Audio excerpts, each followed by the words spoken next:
There you go. This hangout is on air. So there you go. So we're already off to a roaring start. We might get a little bit of feedback. I forgot to pack my headphones today, but we'll do our best to mute while the other person is talking and talk while the other person is muted and figure it out. I'm here with my boy Z.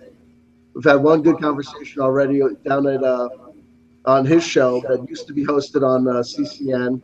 Now he's back just doing his own thing on YouTube, and you're going to find the link to his channel below. Definitely check it out. You're going to find some interesting food for thought. I like this guy.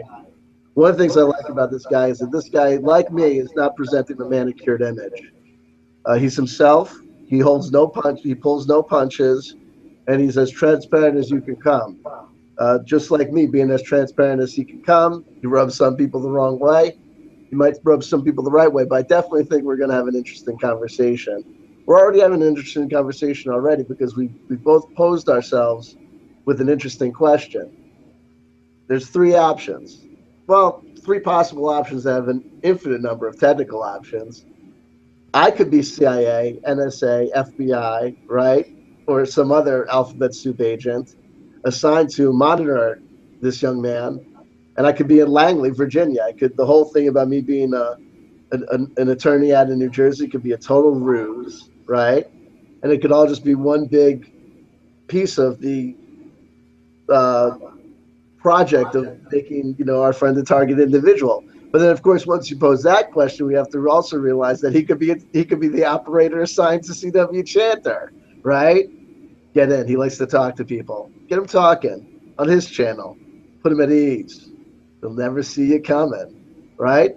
And now here's the another possible option is that whatever agencies we're working for could be putting us against each other.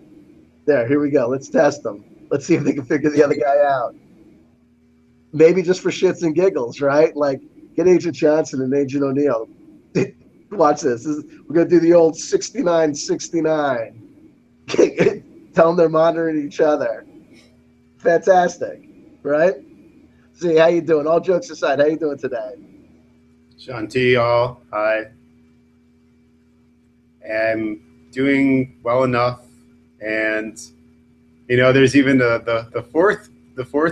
We could go to a fourth possibility. That we're both internally assigned and we have no idea. And here we are just acting like individuals connecting to each other, but really this is part of a larger schematic that has been inserted into our brain material, possibly, or even there might be implants and maybe we're being directed some of these things. But, as far as I know, that's probably not the reality, at least for you. I've had some weird things to deal with inside myself, but most of those, as far as I know, are through, and I act of my own autonomy within the directive of spirit, but not the spirit of the spooks, Central Intelligence, etc. So, where'd you like to go with any of this? I haven't been keeping up with your work lately. I know you've had a rebound and you've come back prolifically and you've been doing hangouts often, and you've had a lively crew on there. I can't say I've turned on more than maybe 5 or 10 minutes of a few of them, but I've seen enough, and our mutual friend has had enough in the background that I can tell that there's some life kicking back through your hangouts again. You recovered from the incarnation of the fall and everything that happened there. So, but I can't say I know exactly what's going on with you. I've been, outside of our direct chats. Join the club. You know what I mean?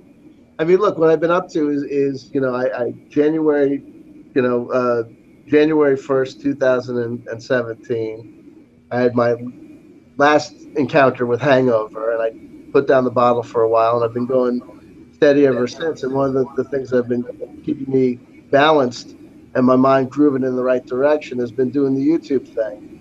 And there certainly has been a lot of hangouts. And believe you me, I haven't watched a lot of these in review either, because I look at them and I'm like, 3 hours? Holy fuck. No. You know what I mean? Some of these are like 8 hours, aren't they? Oh God. Well, no, they can go up to 8 hours. I think the closest we got is I think we did one that was 6 hours. I've seen how long our mutual friend is often sitting around at the Our, or just hear him continuing talking into the night on these things. So our mutual friend is a stalwart participant and contributor to the CW Chanter channel. I think no one could deny that. I mean, the reality is our mutual friend is definitely no one who needs to be anonymous. He's the last individual who would be bothered by his name being mentioned. In fact, he'd probably be titillated by being mentioned. Well, okay, well, we could mention him. You want to do it like on the count of three? We'll say his name. Like, I One, mean, two, shout out. Okay, there we go. Three. Jerry. Jerry. Hey, Jerry, how you doing? Shout outs to So Jerry. What's going on, brother? Jerry Cthulhu, Hey, and Cthulhu, the man, the myth, the legend. I yeah. tell you. Well, I mean, the man is the man, but the myth and the legend is definitely the beast Cthulhu. I mean, so that's Listen, I count myself lucky to count the sleeping one as a friend. I mean, what's not to love? I mean, if Cthulhu comes by your chat room to hang, I say let him in. You know what I mean? going into the notion of the sleeping one is dangerous territory there. Oh, So, definitely. Well, we've already invoked his name once. I mean, if we say it three more times, he might show up like Bloody Mary. well, so you wanted to discuss that recently I was doing a show in the fall. Yeah, I mean, wherever you want to pick it up. I mean, the great thing, I'll tell you, the one thing that when approaching this conversation, I think this is a compliment. The hardest thing to get a hold of was trying to figure out where to start, because unlike some people who have a very mediated image and they come to promote like you would on any talk show, a new book, a new theory, a new thesis, a new line of research. You're really just you. So it's intimidating because you don't know really where to start or where to begin.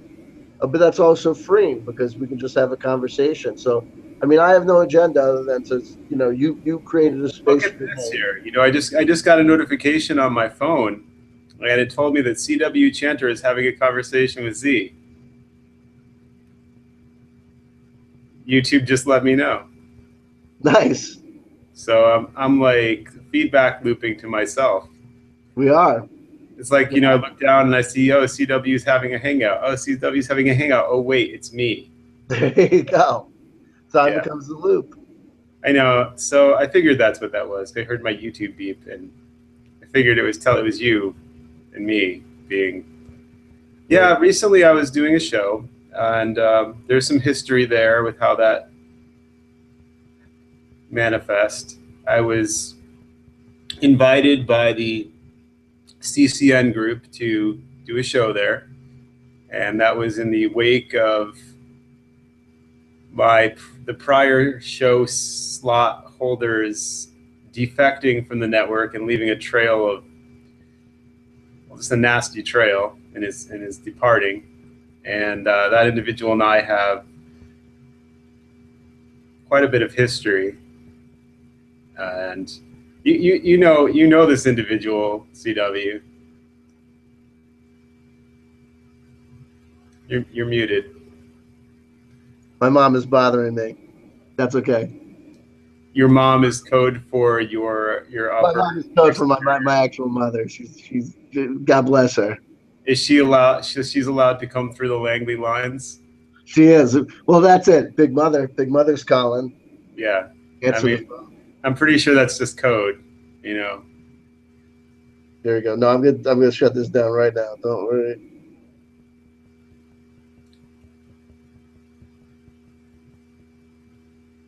Don't bother me, please. There you go. See, I mean, if you're really just working inside the fourth wall, those are heavy duty and incidental effects to add to the realness. I mean, all you did was say a couple words and pick up a phone. That's all you need to do. And everybody's like, yeah, ha ha ha, 40-year-old CW is talking to his mother. And listen, but then the great thing about it is, and it's good that we talked about during the conversation about CCN, is because if I answer the call from my mother, CW's such a wuss, he answers his mom's text. But if we still wouldn't. I don't, they'll immediately be like, "Look at this son of a bitch. She's your mother." We still wouldn't know though. We still wouldn't know that it's your mother, even if some lady got on the phone and had a whole conversation with you. What do we know? What's the nature of reality? I mean, you could bring me to the house and sit me down, show me pictures of yourself, and I wouldn't still really know for sure, unless I had memories of being there with you. And if I did, that would be pretty weird. And even if you have the memories in today's age of rumors and innuendo regarding implanted memories, Sure. your memories, it's like, do androids dream of electric sleep? We could all be, Everybody in my crew tends to appreciate episode. I don't know if it's either episode 4 or episode 6 of season 2 of Rick and Morty, the episode with the imposters. These guys Fill up the house. I mean, that's pretty deep. I've yet We just might be living in a world exactly like that the Gnostics would have called the demiurge. Move over Wachowski brothers, because without a doubt, Rick and Morty, who I've never seen an episode of the show, are like the touchstone for conspiracy. They're like the Philip K. Dick of 2006. This is really tangential, but I just reviewed the three matrices with an individual who had never seen them just 3 weeks ago, and there was this really neat thing that I picked up at the end. It's totally promotional, but it was just a neat thing that they did. They have a Rage Against the Machine song at the end of I believe it's the first one. Yes. And they're saying what you see, what do you see, what you see, and it's as their credits are coming up, and it's like Wachowski, Wachowski, Wachowski. It's not, if you watch, it's exact. It's like Wachowski, and then every time he hits the accent on the Wachowski, what you see, they put another Wachowski, Wachowski, which. Anyway, I caught that, and that that movie so good is that there's not a beat, a frame, or a still image in that film that's not specifically placed. It's not what? That's not specifically placed and dripping with. Exactly. Sure. These are individuals who are very meticulous with what they do, and so they have the budget and the concentration to bring it through. Absolutely. It's kind of like those are the kind of things that keep my attention now. Those kind of little things, because I was recently having a conversation with a really interesting individual that I happened to meet in Florida, and the whole point is, how much esoteric knowledge is there really? At a certain point, you understand what the esoteric knowledge actually is on an internal level, and all the external stencils and templates and things that point you at it are never the thing itself. And you don't really, it's like there's an allure. The amazing lecturer and mystic Seven Bomar goes into this extensively, but he's always counseling others. There's this allure to keep finding the next secret, the next thing, the next book, the next information, but it's really not necessary. At a certain jumping off point, you understand the corpus esoterica, you understand what's going on an alchemical level in your body. Your body just understands, and you could pick up any ancient text or modern text that's tapping into this stuff, and you get it. There's a basic thing that's going on here. How much esoteric knowledge is there really? Well, till your body's awake. That's, I say, the real awakening. The real awakening isn't it definitely comes out of a complex of synaptical, neurological jumps in the brain. But then, ultimately, it's got to be in your body. Your body's got to wake up and be aware, Well, so then listen, so there we go. So now we have a point that we can chew into a little or bite into. I would agree, and it's something I probably haven't detailed enough in any of my shows, but it's really important to me. It's the basis of my spirituality. It's the basis of my meta frame for my spirituality. The body, to me, the body is what we live in. It's where we experience ourselves at least in this. It's a simulator, a construct, holographic demiurge, or kabbalistically a demion. We experience ourselves in these bodies. This is where we live. And real spirituality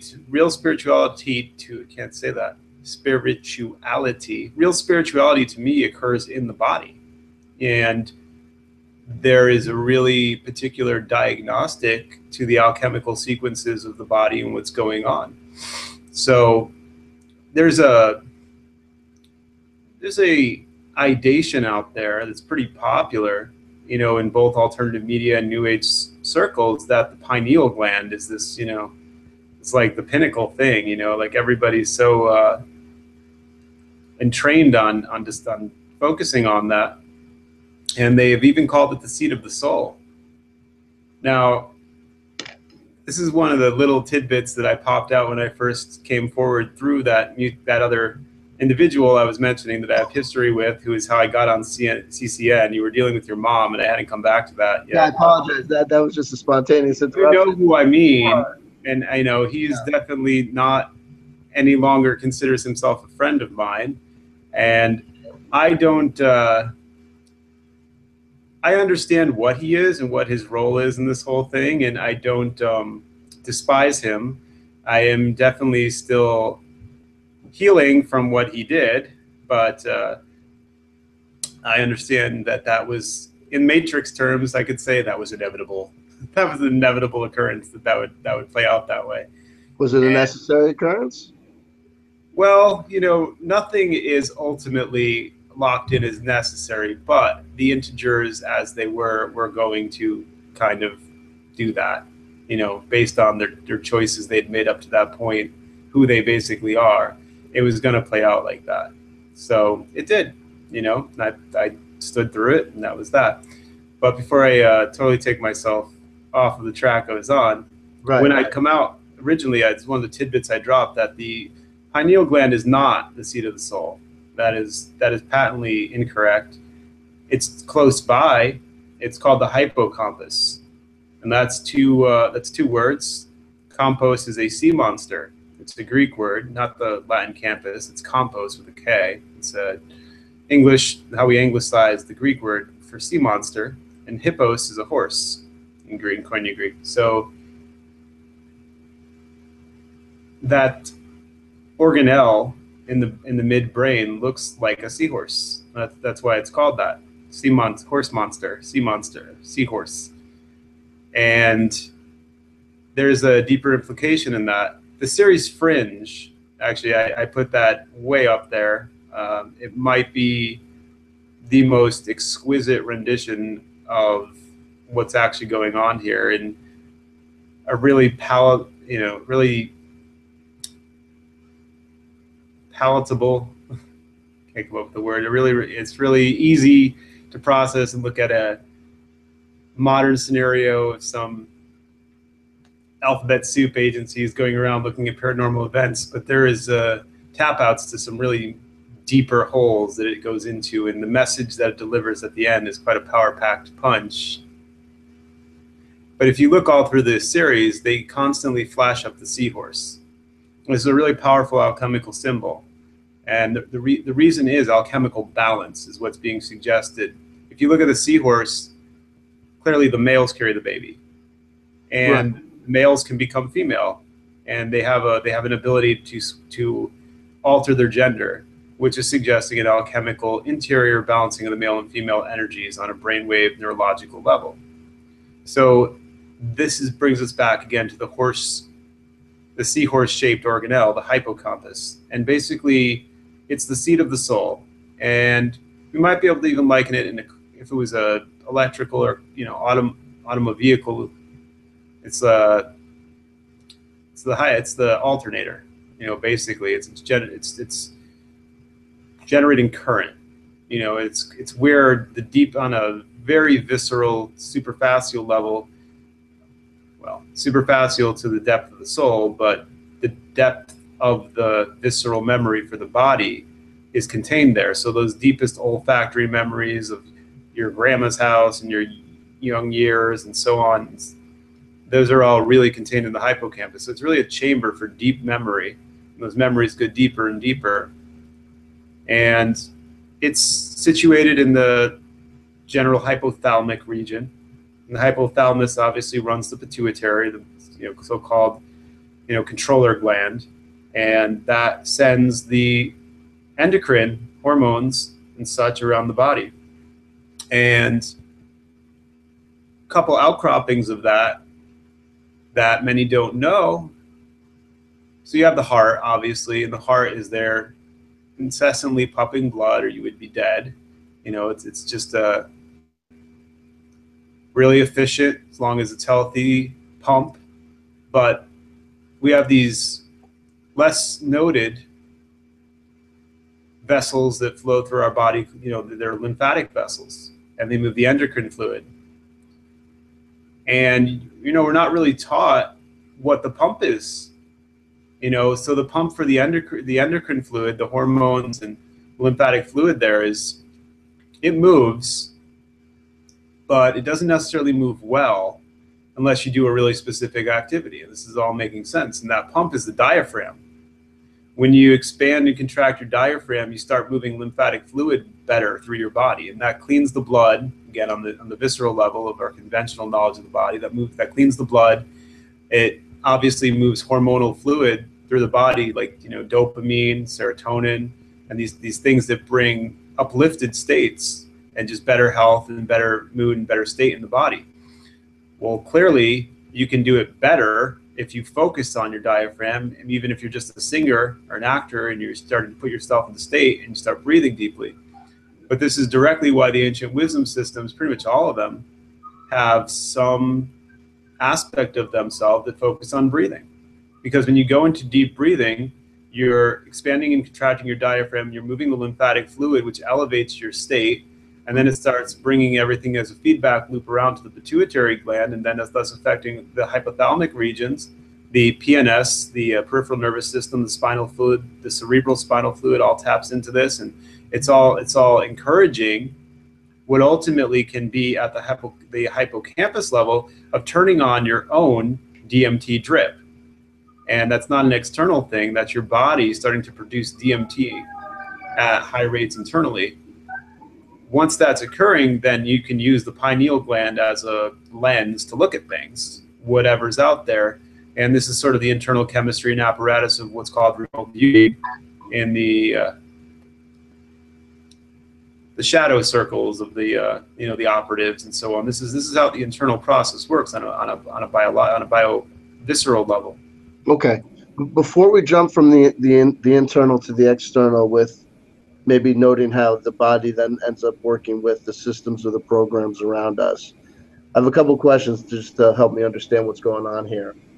Okay, so is it that when the knowledge and the alchemical knowledge in the body, is it occurring within the brain, and then the brain interacts with the body, or is it that is it one integral system where the alchemical knowledge is occurring? There, not a separation between the brain and the body, but the brain and body in one holistic system, if that makes sense.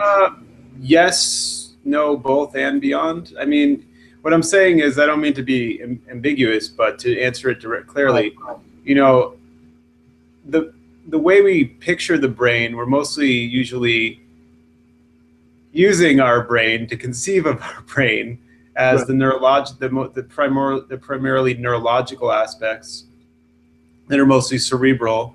You know, the neurology is our electrical field. You know, it's an electrical impulse system that fires through the body. But beneath that, there's this other system that runs. We could call it plumbing. You know, it runs like fluid through the body, and that's the lymphatic system. So if we're going to move and understand talent and gifts on a supernatural so-called level, well, I mean, it is, but I don't really put it out in somewhere abstract or removed or dissociated from the body. I mean, we're really just looking at more and more sensitive or, you know, alert neurology that's like an antenna that can pick up on things, and we're just really electrical, you know, units that were zipping and zapping things out of our brain, especially the cerebral and parietal parts. So you get near someone, they're giving off a frequency, a signal, and it's very able to be dropped into the so-called hard sciences here, even if there's a deeper application. But then there's more, and that's what's often not focused on, is when you feel something from somebody, your neurology may be kicking up and tingling and whatnot, but there's a pressure system, so our endocrine is more like a barometer. Our lymphatic vessels and their chemicals have kind of a magnetism going on. You get around somebody you like or you don't like, or your gut is telling you things, the fluids are going through there. There's like a pressure and density system going on.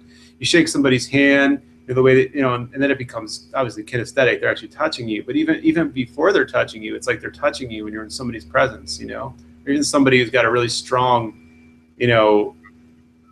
what they're giving off is really strong, even if you like or dislike, and they're far away, maybe opposite side of a park or something. You have a pressure system that's reacting, and if you get into things like pranakriya and these disciplines that put you in touch with your body, you can become a really sharp sensor, for what is going on inside you. It's like, when I feel these things, usually it indicates that, and you become a honed piece of equipment, which.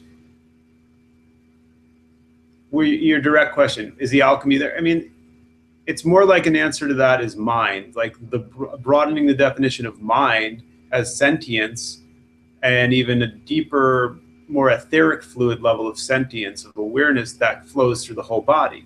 So the brain may be a conductor of a few different systems here. And we didn't even touch on the bottom, the basement there with the reptilian so-called cortex and medulla oblongata, the way the polarities are generated by the amygdala. And you can have your amygdala flip around and change polarities and zap up through the midbrain to the upper brain. But that's, and most of what we're experiencing from the so-called external is really just the theater of the corpus callosum, giving us this picture back and forth through the retinal and trigeminal nerves.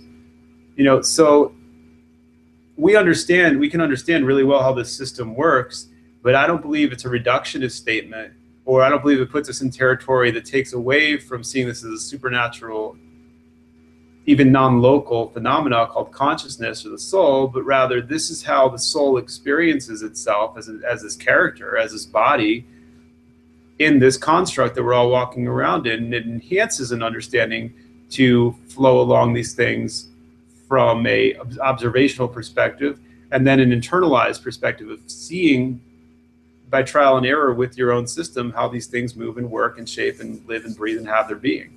And we can go on from there to realize that we're basically using the analogy of a computer. We're on the computer screen in this world. We're in the movie, and that's akin to the phenotypic level, the reveal, the phenotype, what you see, what your data you're taking in that's out there. Whereas the genotype writes a code, that could be the software. But there's another level, there's the guy who programmed the software. So I'm really loath to ever refer to the world that we walk around in as the physical world. And as striking as that is to our modern construct, I don't feel it's accurate at all. We're in the material world. We're specifically in the material world, and I would never equate that to the physical world, because the physical world, to me, is on par with the mental world. Because in the mental world and the physical world, the genotypic world where you write code, you can write physics. That's the physical world. We exist in the material world, and part of that materium becomes our visceral ship, our visceral body. That's a particular entity. It has its own clear boundaries, autonomy, and sovereignty, but it also flows into all these other pieces that make it up. So that's the alchemy. It's dealing with the componental level of things that are put into a composite, like these bodies, the elements of nature, and the more so-called synthetic elements that we've put together ourselves. Because we have the hands and whatnot to do things like that. This whole system seems to have emanated and compounded on top of itself to develop into where it is now. And there are deeper questions that run the big whys of where that all came from. But we can see what we're looking at. We can feel from within what's going on like that, and with each other. So to me, this is a big deal. This is a big deal that I'm doing perpetually throughout my day on the clock. I'm always checking in with my body. I'm breathing deeply as I can. I'm watching the pictures and the schematic in my mind, tapping into the subconscious, the unconscious, and an awareness that having the awareness enhances the process itself, because they understand that there is a process, and then the process is processing itself, but it can also be nonchalant and fall back into a flow and a grace and an equilibrium with it, because we realize we're all in this process. It's not like, even if somebody can't articulate it or qualify it the way I am, we are all in this process. This chemistry is working on us all. These systems, these mechanics in the body, we're going through it, which interestingly to me is a coherent thread into am I CIA? Are you CIA? What is CIA really? Because we start looking at this as a nodal network of composite bodies, like a fluid body and an electrical body. And what we look at as nanotech or nanobots and synthetic, who knows how far that goes into the course of existence itself, that you have agents or agent particulates, like in a chemical agent, things that are coming through, and they could be part of the synthetic mind that we're all in, and at least in the Gnostic and Hermetic rendering of the demiurge. Now you have the central intelligence. I'm going to ground this into a place where you can look at it. There's an amazing book. There's an amazing book that's from the 60s by the well-known author Madeleine L'Engle, who wrote a book called A Wrinkle in Time. Very award winner in The Construct here, and she gets into this entity there called ITT, it, or maybe it's just IT in capital letters. It's been a while since I read it. I read that first in 3rd grade. Right. It's it is this master brain that's synthetic, and it's linear, and it's controlling everything. You see the depiction of Camazotz, and every little boy bounces the ball the same way. And the meme is out there in our world that we see that this is an increasing phenomenon. Things are standardized, cookie cuttered, and they're flowing on that without any genuine spark of uniqueness that makes the soul themselves. But before we flow out of the body into the external, to the degree that it could be defined as an external, let me ask you this. There's a classic philosophical question. It used to be called the brain in the jar question, and now it's often just referred to as the matrix question. It's Hegel. I don't even know if it originated with Hegel, but I'm sure it didn't originate with him, but he definitely quantified it extensively. Right. Well, let's say this. So based on what we've covered so far, with the notion of knowledge in the body, and we even talked about kinesthetics and touch, and these things, could the brain trapped in the matrix, or a brain trapped in the jar in a simulated reality, could that, in your conception, fully hold the full flower of alchemical knowledge, or is the body process an existence of the meat suit, physical form, imagined physical form, necessary for the full experience of the gnosis, of the alchemical knowledge as you've defined it so far? I'm pretty sure we need the body. I'm pretty convinced of that. Is that an argument against the possibility of the human soul being printed on the memory chip, just a completely artificial construction? Not necessarily, because that would just be a move into a different kind of body. You would still need some kind of. See, this is a really tricky part of transhumanism that a lot isn't really looked at. I mean, the transhumanists themselves. I came into this. I had a friend who I got really close to, who himself spent a whole bunch of time with Zvi Mowshowitz and the other guy, Michael Wasserman, and these guys who were part of the Singular Institute. So I got into this pretty early on, and knew what was going on there. And these guys do get into this, but the average alternative media dissonant voice on this issue, doesn't really question the medium. So some neurological aspects or deeper aspects of memory might be stored on so-called a chip, but then what is that chip in? I mean, there's still going to be some kind of a body. There's going to be some kind of a structure. There's going to be there would be a surface network of integral instrumentation that would still be there. So you might be making a synthetic body, but there's still a body, or you could just call that a massive brain, I suppose, but then what is the body? What is a brain? What is the ability to sentate anything? So this is tricky, because who says, and I do say, that the bodies that we're in now weren't composited by some other being who put us together like parts of a computer. Sort of like the conceptualization, say, of Douglas Adams, when he was referring to this, there's going to be this humongous, elaborate, intricate living computer that was going to be able to process the great question, because they got the ultimate answer, and it was 42, which is fortune. That's the inside of that. But they couldn't process. They didn't understand the question when they got the answer. So we're going to have to make a organic computer, or an organic processor that's going to be able to give you the ultimate question. That's going to be the so-called Earth. So it's very possible that we are in a simulator, the construct, demiurge, demion, this holograph. But that's not to say that the thing itself that we're going through as our lives, as these characters, isn't reality. Because the way I understand it, this is an exact schematic, and it is an exact representation and replica of reality, which may not actually exist technically anymore. The way I understand, technically all that exists currently is the material world. This is why, like Avatar Yeshua, so-called Jesus, said, the kingdom of heaven's before you today if you seize hold of it, meaning it's here.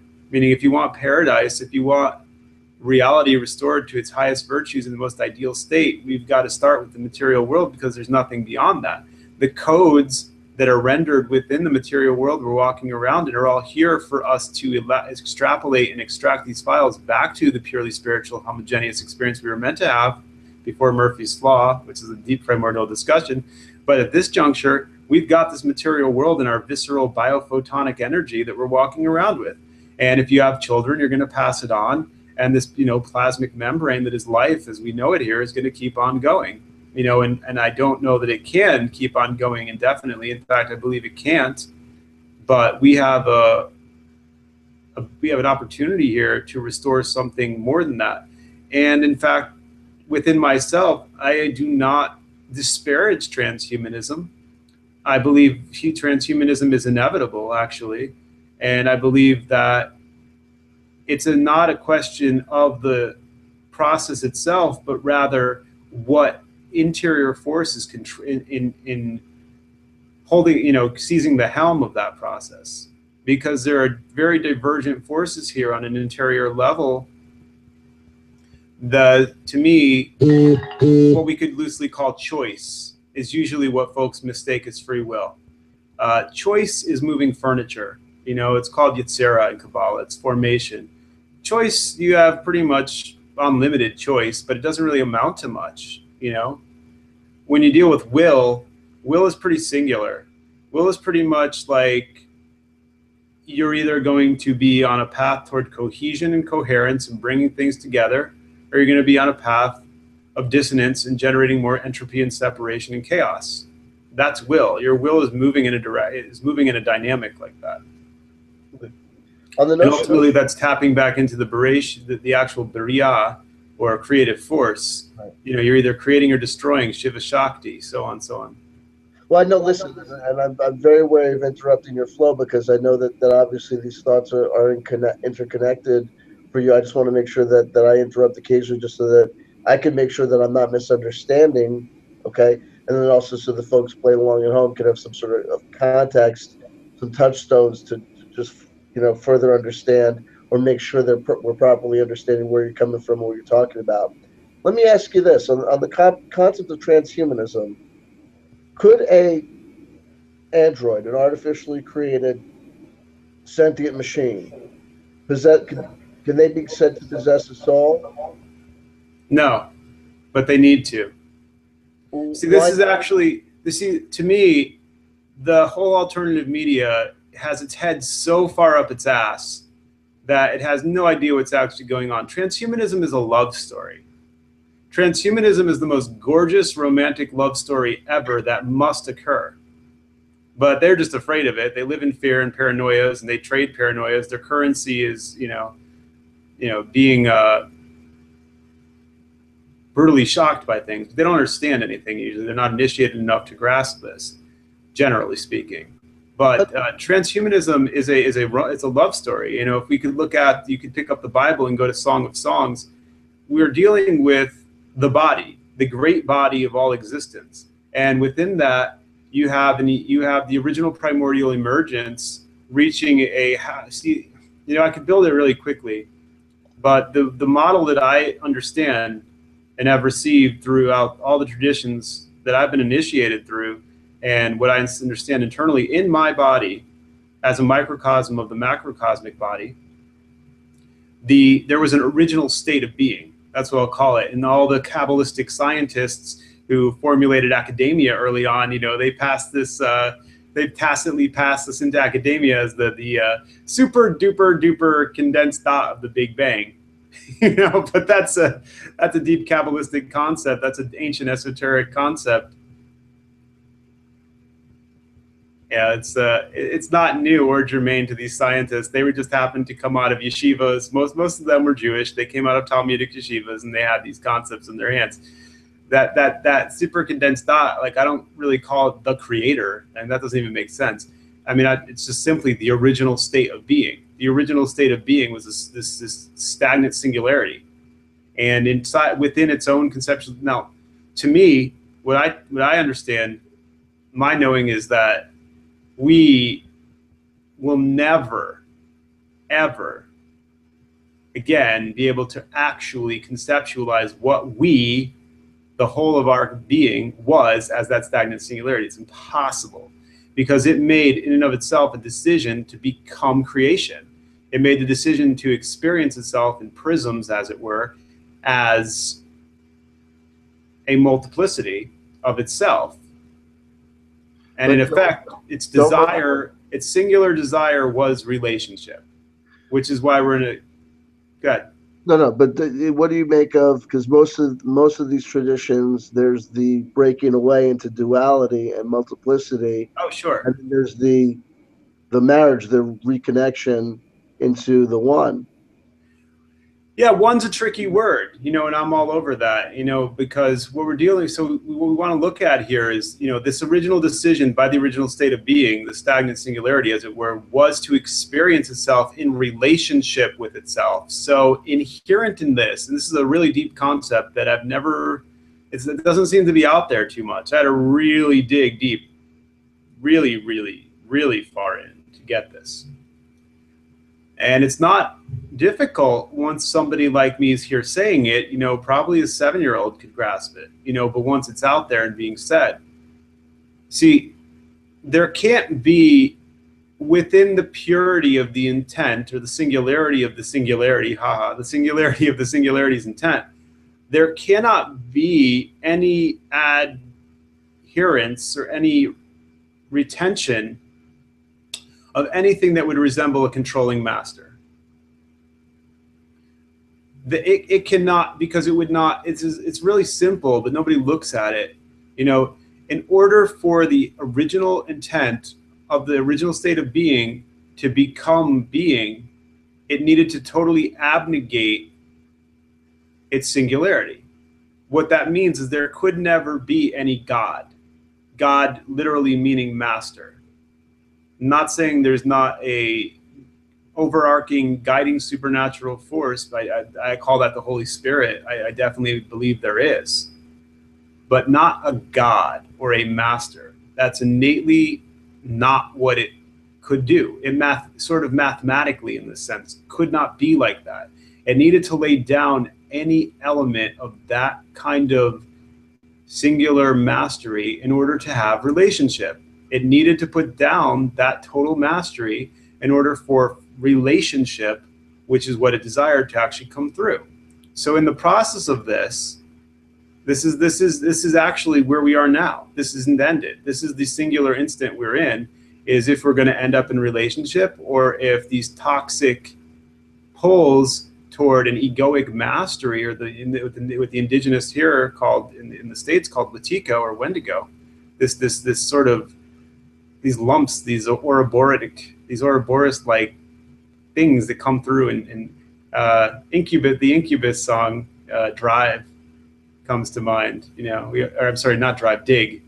We all have someone who digs at us. This impulse that goes off, that triggers us, that destabilizes us, and we go into these little mini rages, or these ego. We look at the bigger level of the world theater as we see it, these egomaniacal conquests throughout history. We've got this Waitiko, Paul Levy, amazing author on the subject, just really put that work out there. But we see it, we feel it. It's in our endocrine. We trigger each other off. There's this thing, and it really comes back to this primordial instant, because as, say, this initial firework goes off, it's basically the process of I am, and somehow that static state of being produces its firstborn heir, as it were, to go I am. I mean, this isn't how it is, but it's how we conceive it. If you conceive it as a sphere of all existence, it suddenly sort of impregnates itself into its very center and goes, I am. And then, like a bunch of molecules heating up, there's some embryonic division going on. It's like I am to 50%.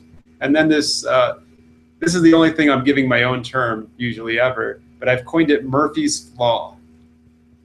Murphy's Flaw, because it was the thing that could go wrong. The original state of being conceived of and realized could go wrong, and it did. Because it's Murphy's Law, that what can go wrong will. So this is Murphy's Flaw, and it's the flaw in our entire existence as we're experiencing it, and what led to the more conventional philosophical ideas you're saying, duality, multiplicity, is that when it reached 50%, was in this state of individualization, to the ultimate goal to reach what's called in esoteric circles the divine paradox, where every component that could be realized is individuated, but it's also totally in surrendered accountability to the whole. See, that's the divine paradox. You have the total ocean of the fullness of the divine being and totality as its original state of being was, but you also have everything is individuated in its own autonomy simultaneously. That's the ultimate desire and realization, to be in this relationship that is total in the whole state of original being, but everything is also a prism that's individuated, but also totally co-joined with the whole. But as this process began, and it's where we still are now, it reached 50%, and as soon as 50% was in a state of individuation and 50% in the peripheral was not, you had a new, unique scenario, this is in time, but their quality of instances, that said, us, them. This, them. And it freaked out, because that peripheral, undifferentiated or unindividuated part realized it basically was left in the way of God. It was left like the original state of being, in that it was a stagnant singularity. It was a totally ubiquitous field that was undifferentiated. And it looked into the differentiated and individuated parts and was like, the depth of it is it was going, I'm too lazy to be second. I'm too lazy. Laziness is always the precursor of fear. But then it turned laziness, it metabolized laziness into fear and said, I'm scared of that. I feel like I'm losing myself. And this is the birth of the, there's so many senses to the word ego, but this is the birth of that dualistic nature of egoic compunction that I'm not going to do that.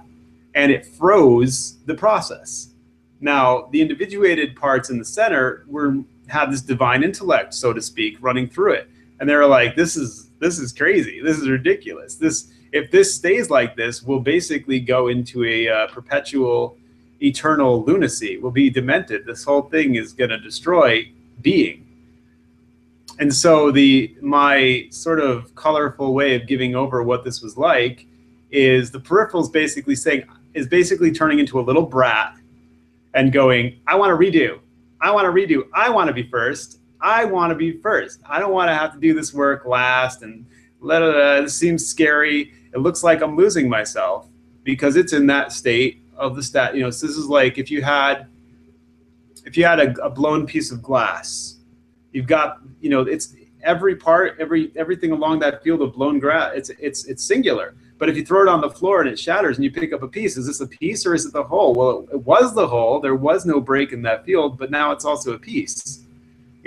So it's sitting here looking at all these individualized pieces, and that just doesn't seem like what I don't want to do that. That's just scary, and I don't want to do that, and it halts the whole process. But here's the problem, and this is the beginning of another dynamic in duality: force and violence. See, since the whole sphere, our whole being, our whole existence was the original state of being that had this welling up idea to go into this, well, part of it can't renege on that.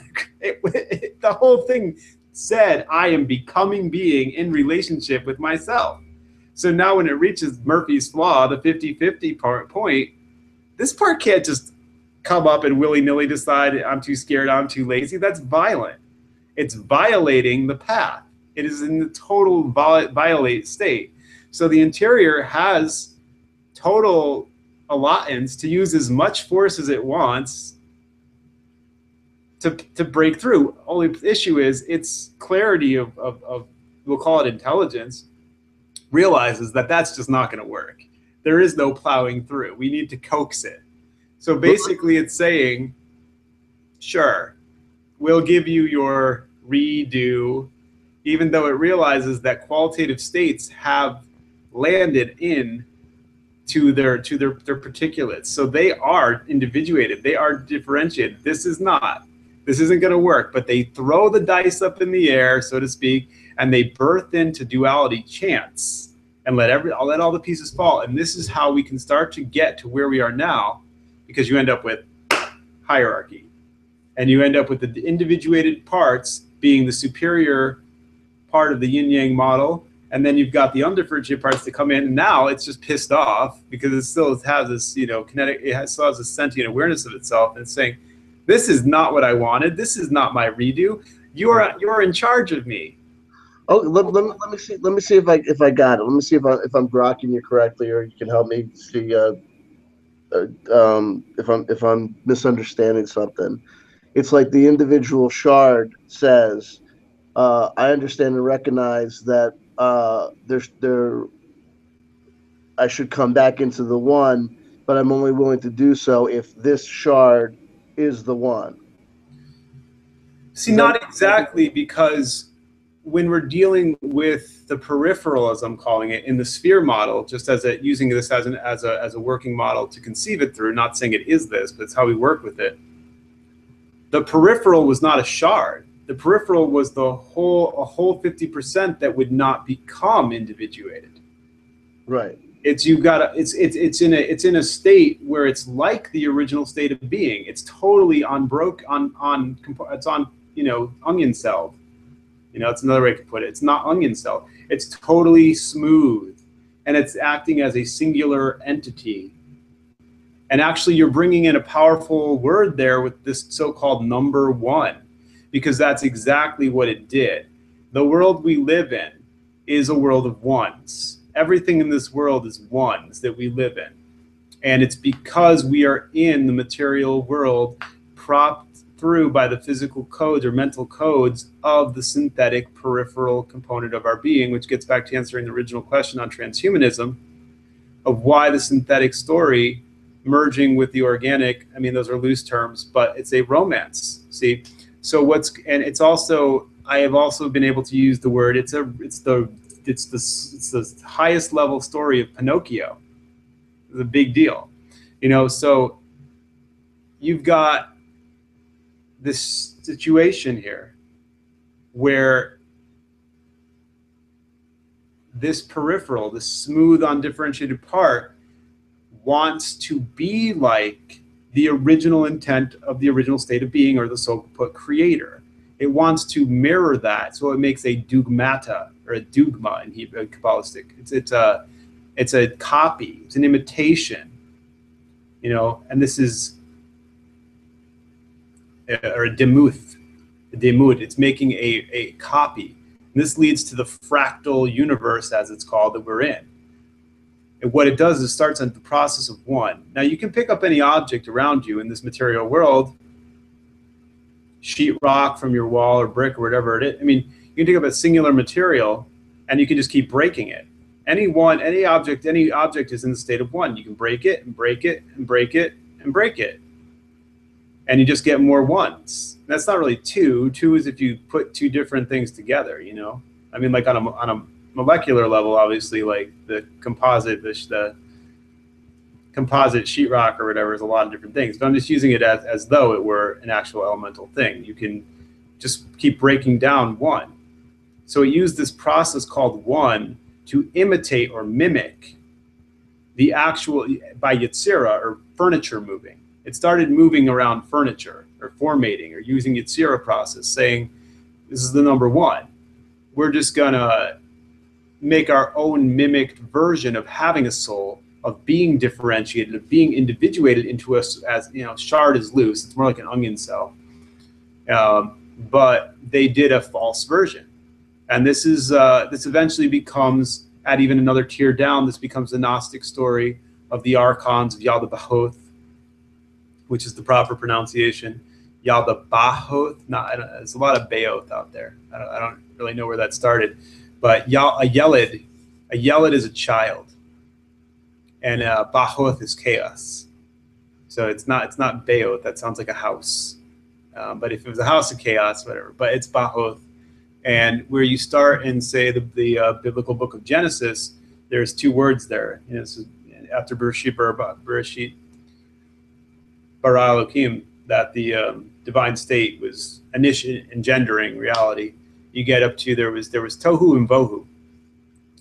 Tohu or tahoth is often translated the void, but I'm not really even sure of what that even would mean. So I want to go to actual context. Tahoth is what it seems the masses, use that really colloquial meme, the masses live in, you know? They live in random havoc. That's tohu. Tohu is random havoc, which is not the same as bohu or bahoth, which is chaos. Because chaos is a really directed and intentional act of misarranging or misaligning. So you have tohu, which is just this sort of dissociated havoc, this randomness, as though, and then you have bohu, which is chaos, and this is where you get chaos magic or the chaos process, or the deliberate orchestration of things that will lead to deterioration and entropy and collapse and so on. And there's a direct reason for that when we understand what's going on here, because these entities that end up in this hierarchy position, where that's superior and inferior, the inferior part is still really pissed off, and it's kind of a leader, if you will, becomes what we know of. Usually anybody who's tapped into this generally knows this as the Lucifer story, you know, big quotes, because it's not really what it is, but that's how we've conventionally heard it. You know, it's still not content. And it's not really malicious. See, that's important. See, it's not really malicious. It's delirious. Parts of the way Robert Stanley, who's out there, Robert Stanley tells what he's learned and experienced is really excellent for grasping and understanding this condition. It's in a condition. It's in a really unhealthy condition. And due to its demented state, it's not really acting maliciously. It's acting mischievously. It's really just got this like pent up sort of mischief. And it's playing a game.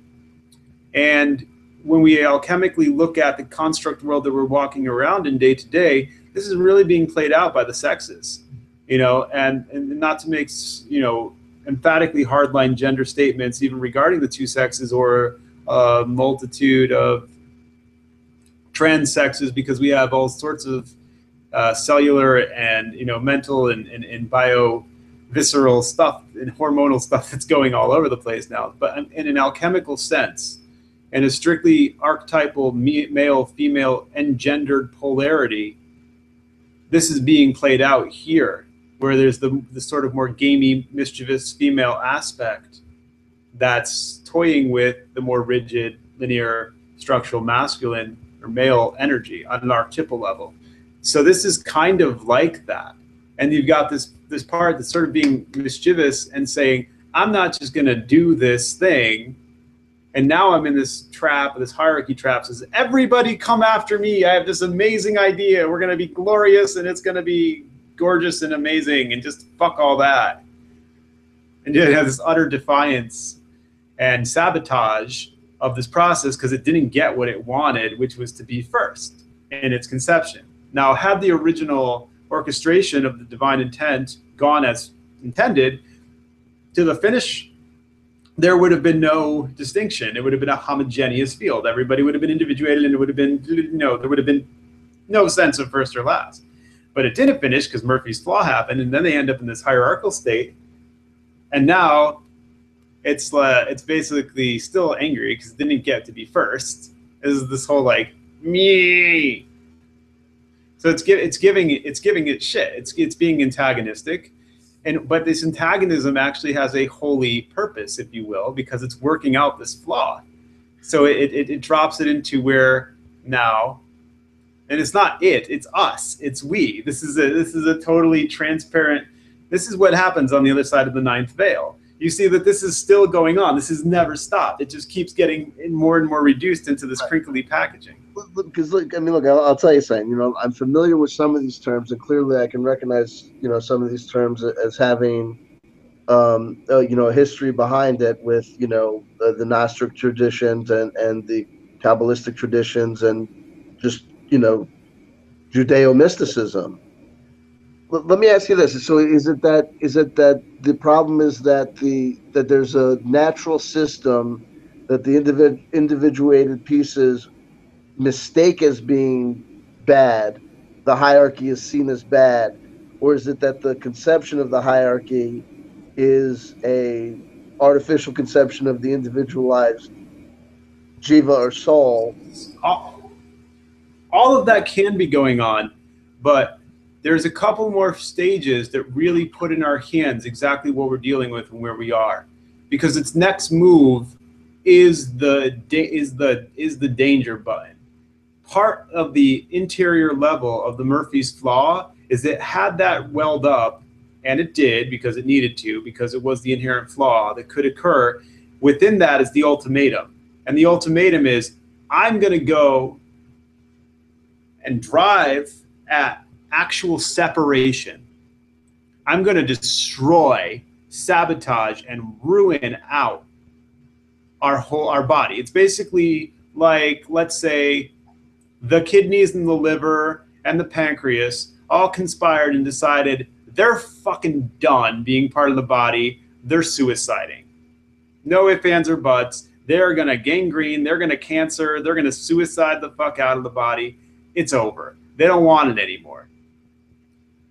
And it's just going to, so that's like, but let's say that they're not even doing it in any kind of misery or despondence. They're not doing it in spite or malice. It's the kind of spite that's more like mischief. It's like, oh, big rest of the body, you believe you're in charge of me? Well, this. And they hit the separation button. And that's the Lucifer story, what we know of in this construct, in this you know, period of our existing with each other, as the Lucifer story. It drew all these parts of itself, and it's part of the hierarchy after it, and said, come after me. It'll be wondrous. And then it goes into that mode, and that mode is not like it went anywhere. It went into a demented way of experiencing itself. We have never gone anywhere. We are all home. We are all in what we could call the eternal abode of the souls. Like if you just picture a bunch of cells on onion cells, we're all next to each other. We don't move. We're where we started, where we are. But there's perception on this higher conscious level, and it took on this state of affairs where it went into separation. And now the things that the leader, let's call it, of that entity, of that half of our body led after it, the others looked and went, whoa, whoa, whoa, whoa. What the fuck is this? This is not glorious. This is not vacation. This is not an amazing new start. This is awful. This is terrible, because they had actually seen the other side of separation, which was really just experienced as guilt, extraordinarily huge guilt, shame, and they realized they'd done something horrendous. And the state that basically looks like, as if it's a body, well, we could use the idea of a boat, of a ship.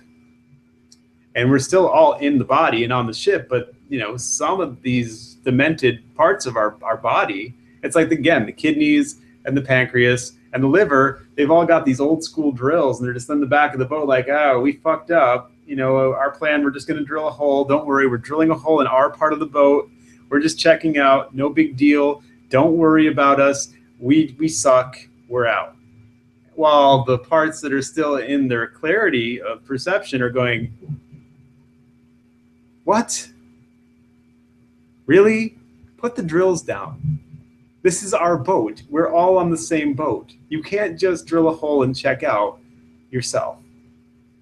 We're all on the boat, but they can't see that. So here's this force and violence thing where the parts that still see it are like, knock the drills out of their hand, knock them out, plug up the holes, and start rehabilitation.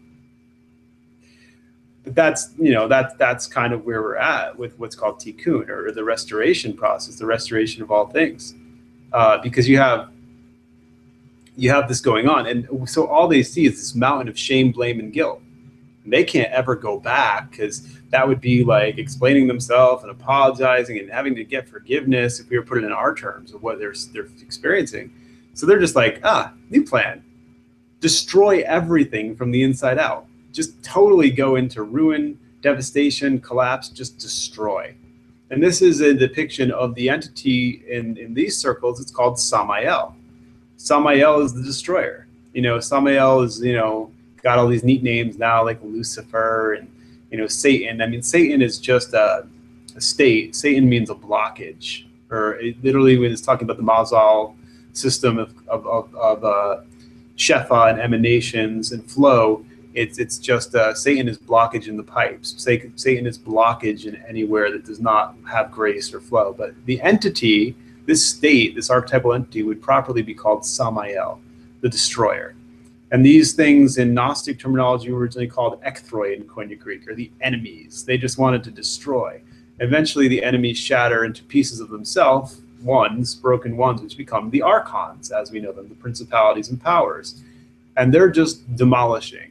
Now that archontic shattering of Kabbalah called Shvirat HaKelim, and you see in Jewish Kabbalah, Shvirat HaKelim is like a positive thing that this singular God did as an experiment, the breaking of the vessels. But in Hermetic and in clarified Kabbalah, the breaking of the vessels is a process that we're just stuck in, and it's going on, and we need to glue it all back together. So you have this breaking. It's what usually doesn't happen here is nobody goes back and says, well, what about the rest of the body, the part that didn't go into separation? Well, that's where they're sitting out there going, holy shit, what do we do? A whole part of our body just went into total chaos, distortion, destruction mode, and is like parasitically just ruining us from the inside out. This is where the kidneys, the liver, the pancreas, whatever organs, they conspired with each other, and they're destroying the body. So the rest of the, it's like the lungs and the heart and the brain are all gathering around with the gallbladder and saying, what do we do? What do we do to stop our body from being ruined? And they decide that they're going to need to sort of fold the whole thing in on itself and go into that pool of destruction that the ones that jumped into the separation thing did. And this is where we land in what we know as the Ouroboros, the snake chasing its tail. But it should really be two tails and two mouths.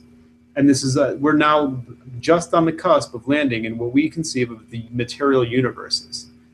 That's how we come into this. And we're still fighting singularly a battle of relationships. Okay, listen, so help me out here. So number one, I mean, look, I know somewhat about these traditions, and I've encountered a lot of these words and several of these teachings, but we're gonna get to some questions. But let me do this. Number one, these conceptions, these words, these terminologies, are they metaphors for how to understand the natural process, or do you believe that they actually describe accurately the process that happened? Both. Meaning, is the archon the word metaphor would work, to carry the meta concept in a vessel? Well, then it also in a direct correspondence model where representation and replica are actually literally what is, because if we realize that the material world that we're walking around in, that the characters we get to play walking around inside here have no disconnect, they have total contiguity to what we could call the real world, because the real world only exists in the material world now. It's all compressed and constricted and composited into the most important thing, our genetic codes. The organic genetic codes of everything in the construct with us has inside it a really constricted, refined version of reality. But reality like that doesn't exist anymore. Only the material world exists. So it's both. It's both a metaphor by which we have the only apparatus we can, the mentals. We can use the brain part of our mind, or even the other brains, say the gut and the heart, even the genital, these major regions. They have an intelligence, and that intelligence allows us to extrapolate into the abstract code, or the expansion of what we see here by as above, so below, below, so above, within, so without, without, so within, law of transfer and correspondence. That we only have the material world, but we can see the path back to the more expanded world. So it is a metaphor that we need to propagate with our mind, but then it's also literally the objects, the visceral bodies, our individual other bodies we interact with, build families with, connect with, and develop here onto paths. Wait, put more bluntly and concretely, archons, are they individuated entities? Do they exist? Are there things called archons, or is that there are archons, but archons, because if we start to understand this meta mathematics, as I might be describing it, what would basically, brother, I just got to, we gotta get away from this, because here's the thing, this a lot of this stuff takes a lifetime sure, of nuanced learning, and my fear is that we'll be here for 6 hours and I'll just be sitting here going, my mind has been blown. I mean, it's hard to keep. What I'm saying here is, if I can make it visceral, if I can make it kinesthetic. If I can make it kinesthetic, then the body can receive it. If I can make it visceral, then you can feel it. That there's a process in biology. There's two major processes with cells dealing with a virus. One is called phagocytosis and one is called pinocytosis. And in phagocytosis is common. You've got a virus coming along, usually it's smaller than the cell, and the cell goes and eats it, and the lysosomes break it down into a catalytic process, and it hopefully kicks it out through its release. And in pinocytosis, you get a big virus, and the cell goes, well, hey, and the virus eats it. And if the cell is a strong cell, what it's going to do is it's going to destroy that virus from the inside out. And this is kind of what happened. That the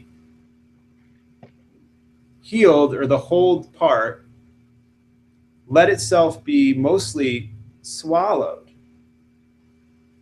by the catastrophe land. This Eye of Sauron, this cancering, gangrening part, it let itself be swallowed, and everything that was existence folded in there. But it also ate it, eating itself. And this is why, if you look into a lot of classical philosophy, probably one of the oldest ones we have that we could point a finger at, say that's pretty much the oldest, like Zoroastrianism. You look at kind of a version of Zoroastrianism that was kicking around in some of the Roman army religions in our construct, like Mithraism. You start to discover that there's this really interesting notions of things swallowing and eating the next thing, and the next thing eats the next thing, or sort of the mother and the father archetypes have the child, but then the mother kills the father, screws the child, rebirths the father. This is this classic Zoroastrian, ancient Persian ideology that's in the Mithraic too. And we've got this weird thing going on. There's an author named Bronte Baxter who brought the point out that it's very interesting that even to breathe, we're killing, to exist in this construct as it's coded now is to consume and destroy. So there's something else to live. There's something really twisted going on in here. For us to even be is to consume and destroy. So there's some comparative type of thing that's always going on, and why so-called elite have propped these models like eugenics and Darwinian social Darwinism and so on, because there's a limited Ultimately, the divine construct is not infinite, it's finite. The only thing that can ultimately be infinite is destruction. Destruction can be infinite. And usually when individuals want to focus on something that's infinite, what they really mean is inexhaustible. So if you were to look at a eternity that is full of bliss and ecstasy, where all individuated parts are in their role and in their harmony and synergy with everything else, they would be inexhaustible, but they would be absolute and finite. They would only, I mean, they could be vast as anything you could possibly conceive of, but it would be only as vast as it is, infinite and absolute, and it would be inexhaustible. And that's usually what folks mean when they want to go into a happy place of feeling some eternal, everlasting joy of everything being wonderful. Is really means inexhaustible, not infinite. Infinite is a guzmar. It's this exaggerated idea. It's going to be infinite, you know, but they really mean inexhaustible, because infinite is a more technical thing that has to do with destruction. Because only the one continually breaking into more and breaking and breaking and breaking, only that can be infinite. The path toward cohesion, healing, and things rejoindering into repair, there's only so many parts. There's only so many parts. Maybe it's 144 archetypal parts that then build out into their other composites that are going to come back together. And they want to be inexhaustible by virtue of the fact that there's no interference anymore and all parts have surrendered to the process. Okay. But the only thing that can actually be infinite is the number one continuing to break into more one. Right. How do you explain this to the stupid? Because I'm going to tell you something. I'm going to be completely honest with you. There's a lot of data flowing out, and it has an internal cohesion. I'm not saying that it doesn't make sense, and I'm not saying that I don't think that I grok it to a degree or understand it or comprehend what you're talking about. But is there you know, how does the retarded individual come to understand the essence of life? Because I gotta tell you, son, I'm halfway lost, and I really don't know what the fuck's going on. And I don't mean like in the universal sense, Z, help me, I'm lost out here. But just what I guess what I'm saying. How do we know that it's true? And is there a way? Is there, like, how would you explain this? I mean, really, the way to explain this? How would you explain this to someone on the street who is absolutely no? Well, first of all, I was taught not to throw pearls to swine, so I wouldn't do that. But why wouldn't you? Because mostly because it's too far. But what makes it? Because it's too far. Because it would literally hurt me. Well, okay. It would literally hurt me to do that because there's such a distance in the energetic between the two. You know, it would literally create a sonar-like feedback loop that would short circuit my brain. I don't talk to those at that level. I'm an elitist, and my elitism is specifically it's a benevolent elitism. Okay. It's a benevolent elitism that understands that I have certain work to do with certain other individuals who are at my level, and that work that is done will be done to the benefit of all beings. It's not to the exclusion or the parasitic deterioration of all beings. It's an understanding that there are different degrees of awareness and roles of response. So currently, because of the process I was very deeply explaining the insides of, we live in a world that a construct that is by nature parasitic. And I always stress that while there is every pundit in the so-called alternative media who use the word archons maybe, or at least they always say parasite, but they don't pay attention to the simplicity of what a parasite does. They believe that the so-called elite of the world want control in order to slave them and use them. That's ridiculous. That just shows me they don't have a third-grade understanding of a parasite. A parasite has no interest in control. A parasite has no interest in superiority. A parasite is just destroying itself. It's going to eat through everything until it destroys itself and has nothing left. And this is the understanding, what I told you in this archetypal primordial story of what's going on with the synthetic number one peripheral force. It wanted to obliterate itself because it's ashamed. And that's where you have the power elite, the politic, all these shells. They're klipos, they're husks, and what's inside them is the archons. The archons were the ecthroi. They did have a distinct abode in the original, or they would have. They had sketched out lines for their individuated soul to come into being, but it never did. So these archons are really just synthetic mentality. and they're around. You know, it's kind of like looking at this from the standpoint of the way C.G. Jung would get into it. And we're dealing with these archetypal unconscious forces that have a really embodied nature to themselves, but the way they show up in our world is as crooked mentalities. They show up as software that gets put into the individual in ways that they acted out in life. Because everything, you know, you want the most 101 version of this, or 105 version of this I could give, is you and relating to everybody else. Everything in how this is working is how we relate to each other. Because this is ultimately a rendering of the original process of relationships coming into correct placement. So everything in the healing is how we relate to each other. And that doesn't mean being always nice. It means exactly what it means. It means there's a correct measure for every situation to get back into exact alignment. That could be going into a dynamic state of sweetness and, you know, caring and flowing and grace, or, you know, called romance. But it could also mean, you know, forcefully beating someone to a, you know, who's in a violent state. You know, I mean, there's no, saying being correct is actually being totally transparent and authentic with what is there, what is present with that. Because now, you know, like the back end of the beginning of the primordial story was telling us that we have done this in what we call reincarnation. We have played out so many millions of scenarios of ourselves. And we have karma, we have history, we have real deep history with each other, you and I. You know, look, I'm going to be really blunt, and I have been, and I usually am, and I started to get into it, and I talk to everybody who is concerned and cares for this individual. And I know you come from a place of caring for individuals, and, you know, we have a friend out there. I'll call him a friend. I'll call him you know, if he can come back. And that's a big question by those of us who really understand this stuff. If he can come back, because he's lost, he's way lost, and that individual's name is Og Teles, and the real story of Og Teles is that when he was 16 years old, he started into a really heavy course of using. Hold on. Listen. It's not that I doubt for any instance that you are doing what you feel is right, but I don't want to. You know, he's not here with us now. I don't know if it's our place to speak. What I'm sharing is an example of something that's exactly going on, because I'm actually promoting him, that his information is very on point. That's where I'm really going. His information, he's probably one of the only individuals out there who's able to approach our lives and what he's referring to as the programs, you know, loosely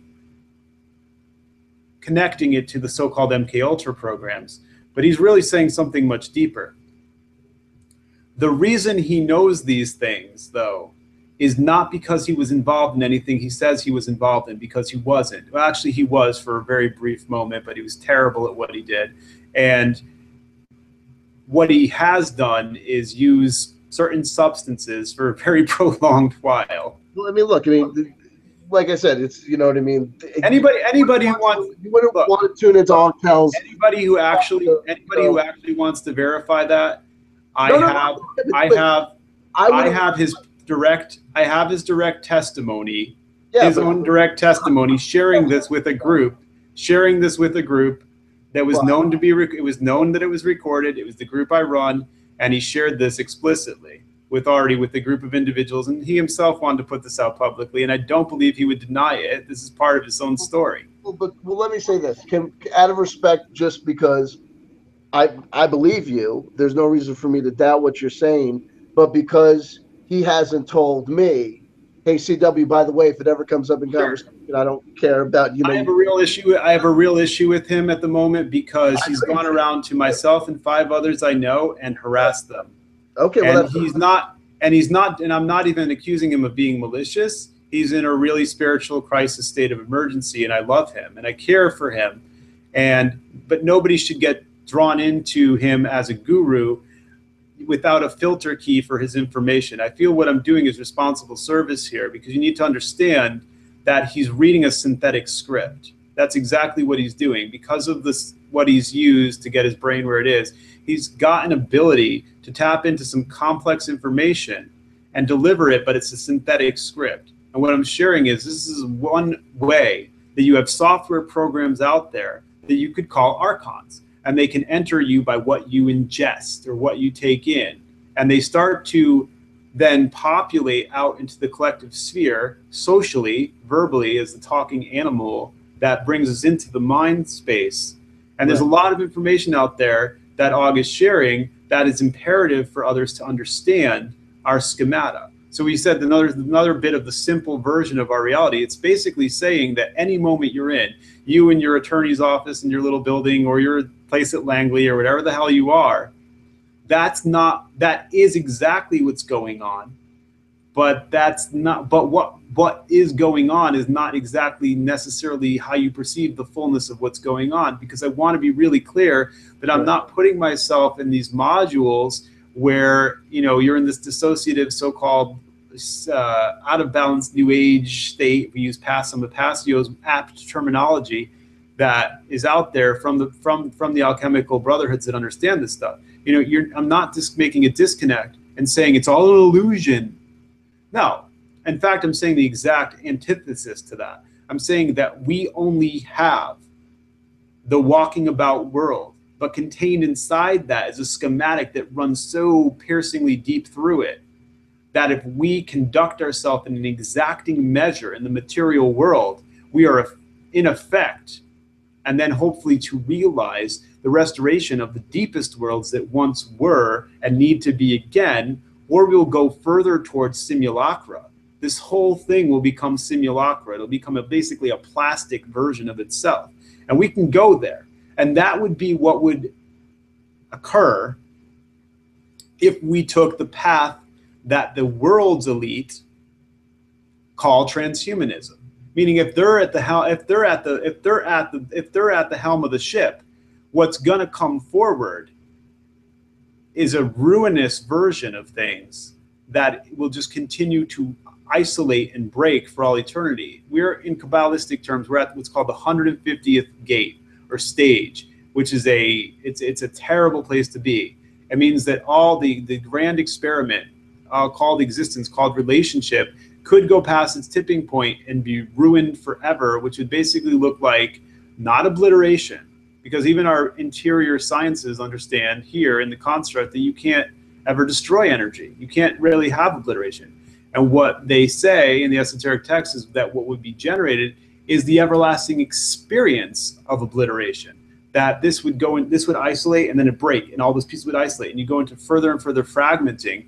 If you look at our states that we describe here in the DSM-like term of mental incoherence, you know, you have fragmenting or scrambling, and that would go on and on for infinity. That's the only thing, the one breaking can go on infinitely. Let me jump in there, because for a minute, and I want to explore this, because there seems to be some sort of jump that occurred, and maybe I don't know exactly where the jump occurred, maybe in present time during this conversation, or where the jump occurred in the processes that you're describing that I assume occurred in some way, shape, or form in the past of reality. These archons, wouldn't they be part and parcel of the one? Like the sphere, not the onion cells, the perfect sphere. I understand. Yeah, of course they are. Of course they are. That's back. That's back. See, I'm still. Where do we jump in then with the definition of defining some things as synthetic? That's the thing. You have to realize that the archons, okay, this is back to when I wanted to drop the word Pinocchio in there. What that means, the Pinocchio story, and why that's a relevant allegory. And when I put it before, that the archons are these parasitic things, you know, they're these diseased cells or diseased particulates in the whole body. And they're better understood through the indigenous Native American concept of Waitiko. It's like I've described it before as this American game. I don't know if it's everywhere. It probably is by now. It's pretty old, called whack-a-mole. You know, it's like if you deal with the Archon over here, it'll pop up over there. You know, it's like there's like, you know, all these holes and these moles come up and you hit a mole here and another mole comes up. You know, sometimes two come up and you grab two mallets. You know, and again, this is back to this like way that we're interacting with each other. That is, it's, you know, this weird dysfunctional way that our patterns often play out with each other, and we're looking for this healing. Or back to things like, you know, C.G. Jung, that we're dealing with a collective unconscious healing on the shadow work and what the shadow actually is. But we've got, like, in the collective veins of ourselves, running through all our networks, is this sort of this little gremlin, this archon. And again, you need to realize that the archons are in ourself. They're in us. They are our psychology. They're our mentality. They're our degree of alchemical, body-based, spiritually healedness to what we've been through. Because we are genetically carrying this archon, because these archons are shrapnel of the ecthroi. The ecthroi were from that primordial story I told. They went off into that demi-Luciferian story of separation. They did that. And our remedy to that was to eat them.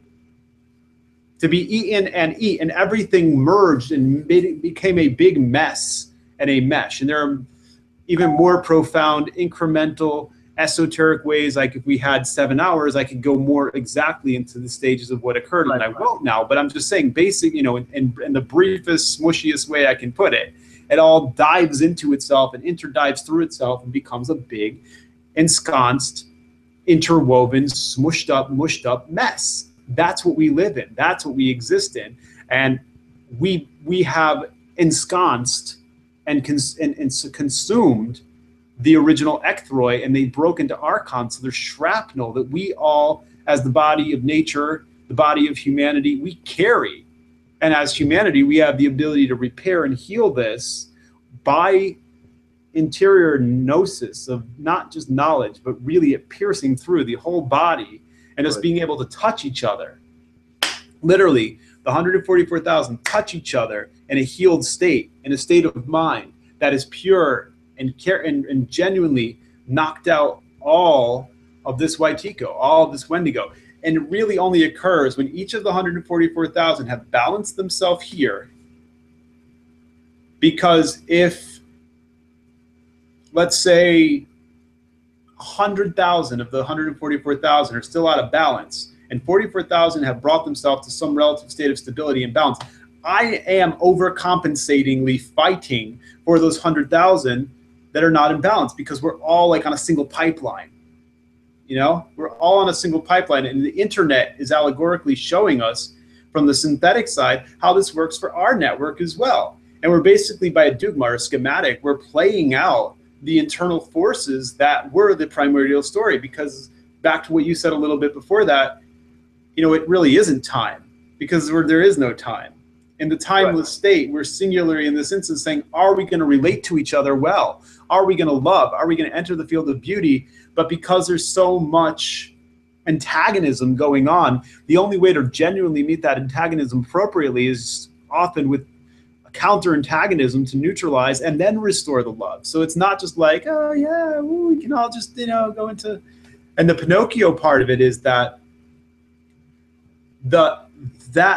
all those components that are enmeshed with each other in here, that were so put synthetic or part of that non-differentiated, they need to gain a soul.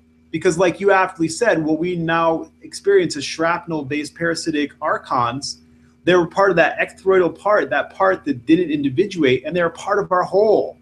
I would shy away from saying the one, because the one really means totally something else, but what you mean is correct, the whole. They're part of what is called the all, or the whole of our body. They're part of the body. There's nothing that's not part of our body. There ultimately is no adversary. For instance, in Kabbalistic terms, the side that is off is just called the sitrachra, or the other side. It's like the other component of our body. It just isn't figuring it out. So the Pinocchio element is that the undifferentiated parts need to become real. They need to become real boys. They need to get out of one and into zero. They need to get a real soul, because the whole composite needs a real soul, and only then Will we have peace? Will we have wholeness? Will everything come into an understanding with itself? Is not to interrupt, but I just want to make sure that I'm following along at home. Is this process of these people, these individuals gaining a real soul? Are you describing a process that occurs to the 144,000, or are you describing a process that happens to all humans or all living things? It's all, but there's the back to this. So what I started to get into Hmm. is that the construct that we're currently in propagates or populates or manifests, emanates out from the unhealed state that we dove into, and therefore its essential way it works is parasitic. It wants to destroy itself. So in the model that we're experiencing, when a shell takes power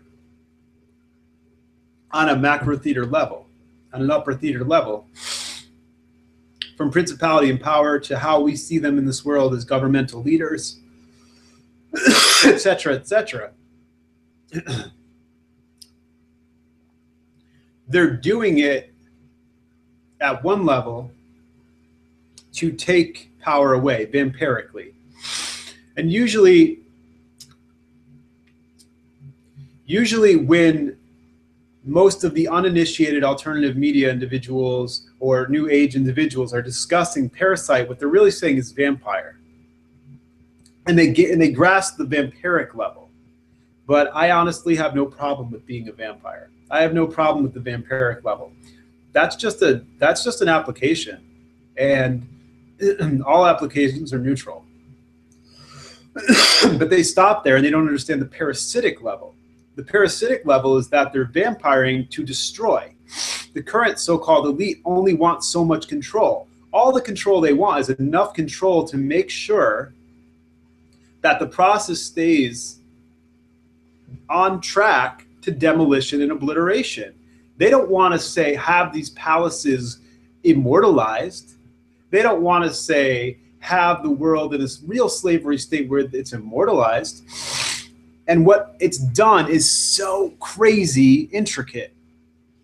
They have popularized the concept of the average individual who gets some of this stuff, that they find this notion of hierarchy, slavery, and feeding something else, what I would call vampirism, to the top. They find it the most repulsive thing there is. When it's holy, that's what should be, actually.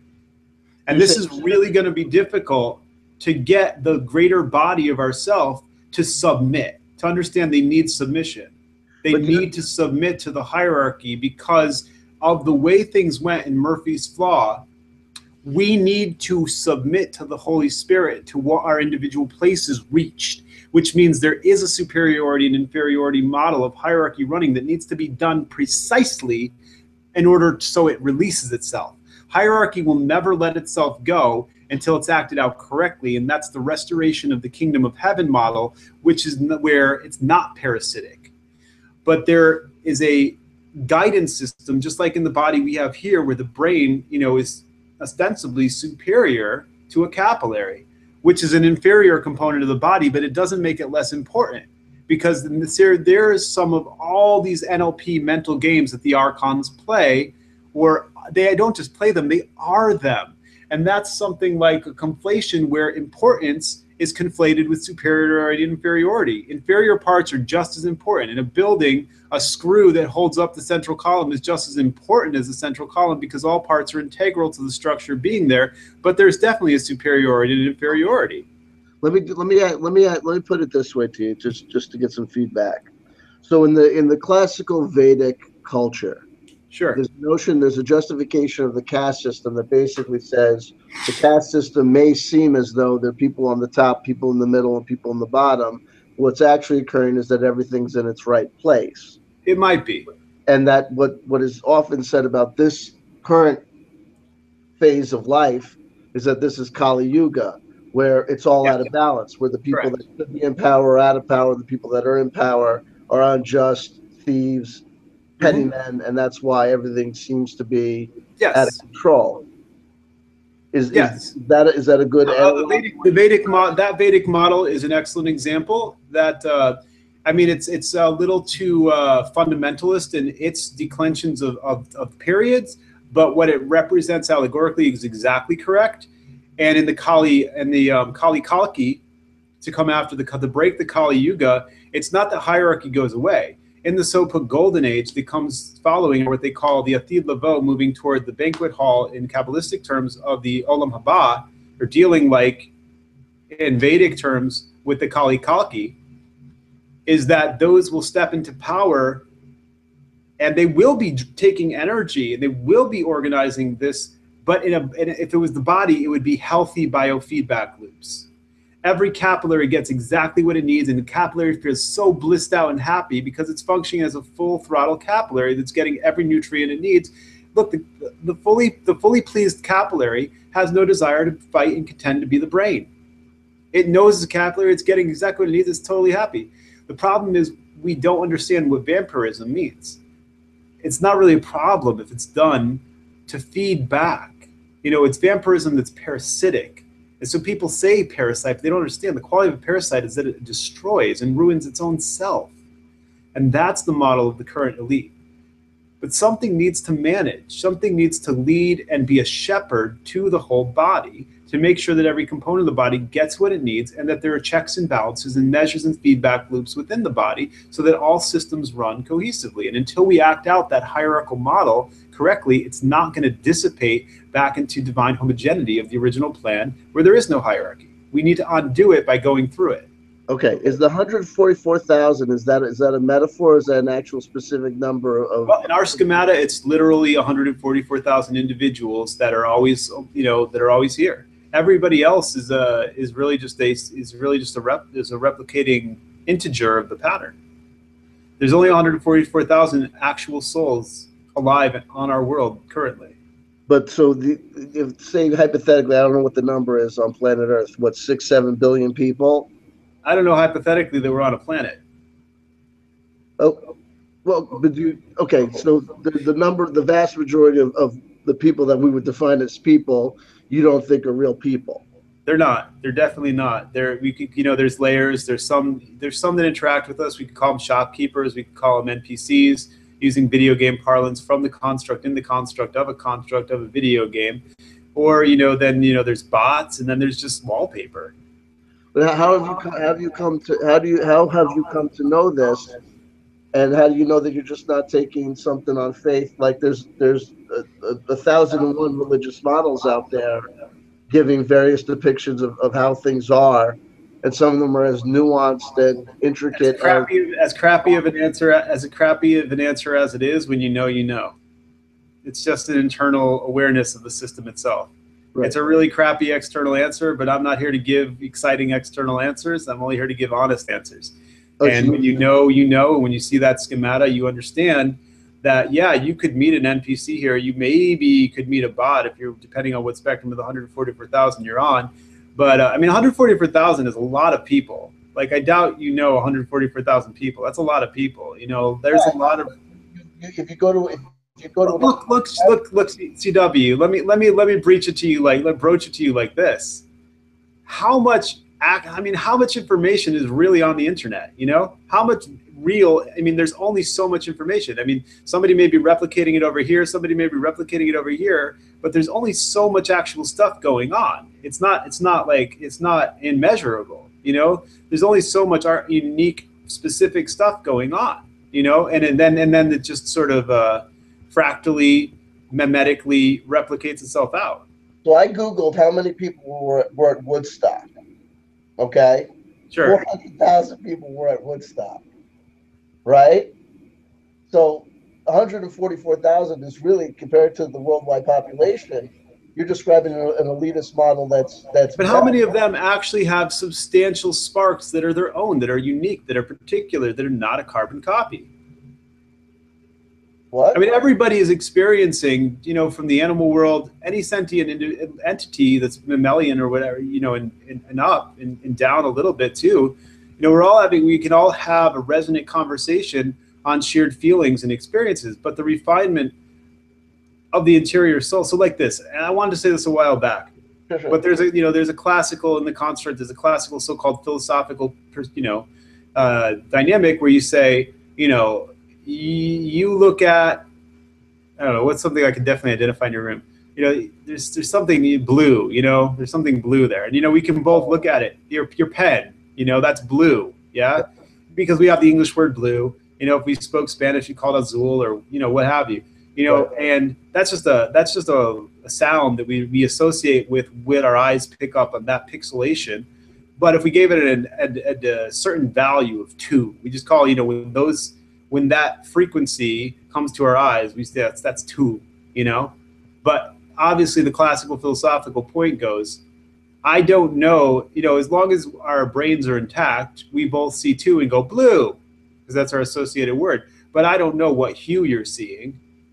Your hue for that, you could consistently see the value 2 pixelate into your eyes and you go blue, but I don't know that your hue isn't my black or my red, obviously.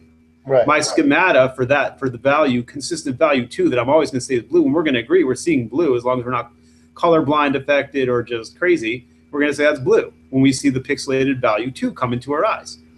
But now you can take that further and say, well, an ostrich walks up to you, and we can both identify what an ostrich is, and we should probably start running to the car like fucking madmen. But if an ostrich did walk up to us, and we could both be like, fuck, it's an ostrich, but I don't know. Now, if we called an ostrich that pattern rendering 222, there's a 222. We've been shown, we've been to the zoo. Unfortunately, the animals are in the zoo. We've been there and seen them as children here, or in books and movies. That's a fucking ostrich, and I don't even know if we're getting away because it's probably going to run at 70 miles an hour and kick the shit out of us. But it's a 222. But you don't know that my schematic for what I'm actually looking at doesn't look like your elephant.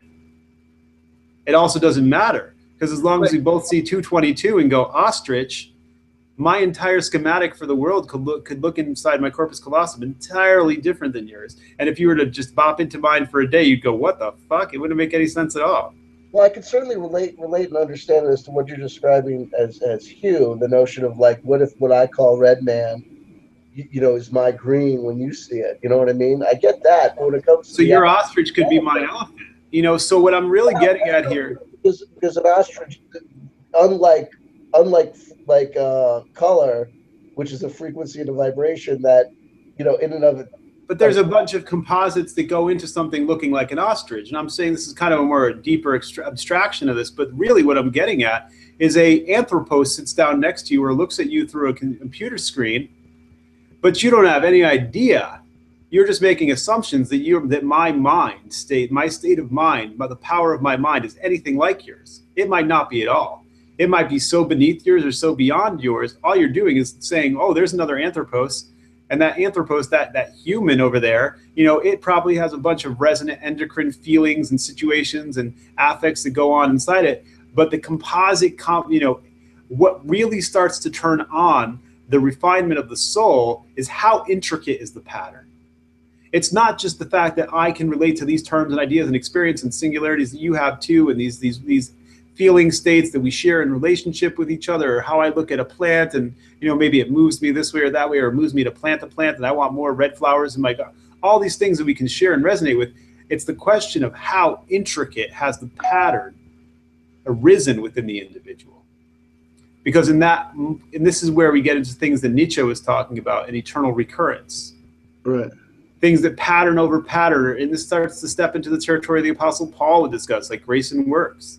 Like you have the potentiality to be something, but are you going to step in and become that something? Which is what Nietzsche meant in eternal recurrence. There's an amazing movie, by director Charles Kaufman. Is that his name? Yeah, I think Charlie Kaufman. Charlie Kaufman. He did adaptation with Nick Cage. Yeah. There's a somewhat obscure movie called Schenectady. Oh yeah. Amazing representation of this reality. We have the opportunity to play a character playing a character. And our entire world is a schematic stage, like Grandmaster Shakespeare told us. This world is a stage. It's called the Laveau, the world that is coming on. coming into its own, coming into its being. And we are here deciding what kind of quality we're going to take in the Olam Haba, the world to come, the finality, the destination. So we have the opportunity here to do our internal work, to come to full awareness, past all the veils, past all the composites, and heal all this, little weird critters that are running around, these archontic critters that are running through ourselves and through our collective, unhealed, shadow, unconscious psyche, by increasing love, really, or beauty. Some parts of that are sweet and some parts of that are aggressive, but we need to have our focus locked on to doing this work constantly, that what looks like it's going on is not exactly what's going on, because there's a much bigger schematic going on, but it is exactly also always what's going on, only and. So is there a different moral question that between a member of the 144,000 has when dealing with another member of the 144,000 versus dealing with one of these presumed human entities that is actually just a construct? I missed the fulcrum. I got everything but the fulcrum. Is there a what? Is there a different moral question? When does, like, say you're a member of the 144,000? I got the syntax you're laying out. I just didn't hear the operative word. Is there a what? Is there a what? A moral difference between the way a moral. That's the word I was missing. A moral difference. A moral difference. Can you, like, okay, I'm a member of the 144,000, hypothetically, and I'm in a room with two other individuals, one of whom is another member of the 144,000, and another one who's just like a dick, right? One of these simulacrum or whatever you want to call it. Do I have the same moral obligation to both of these individuals, to treat them a certain way, to be kind and nice and not to hurt them? You definitely don't. I definitely don't. Definitely don't. Would the simulacrum have the ability to experience pain? This is a treacherous area for me to get into live, so I'm just gonna not. Well, no. So there's an esoteric. So there's something that, let's be honest. There is look. There are only so many of this. There are only so many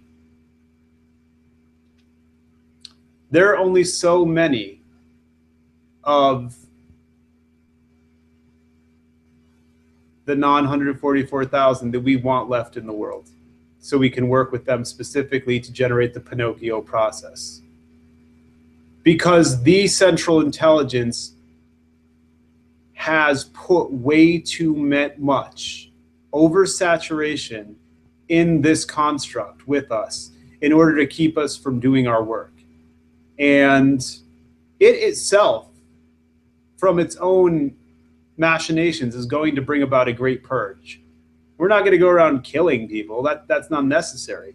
We see this playing out in the world currently.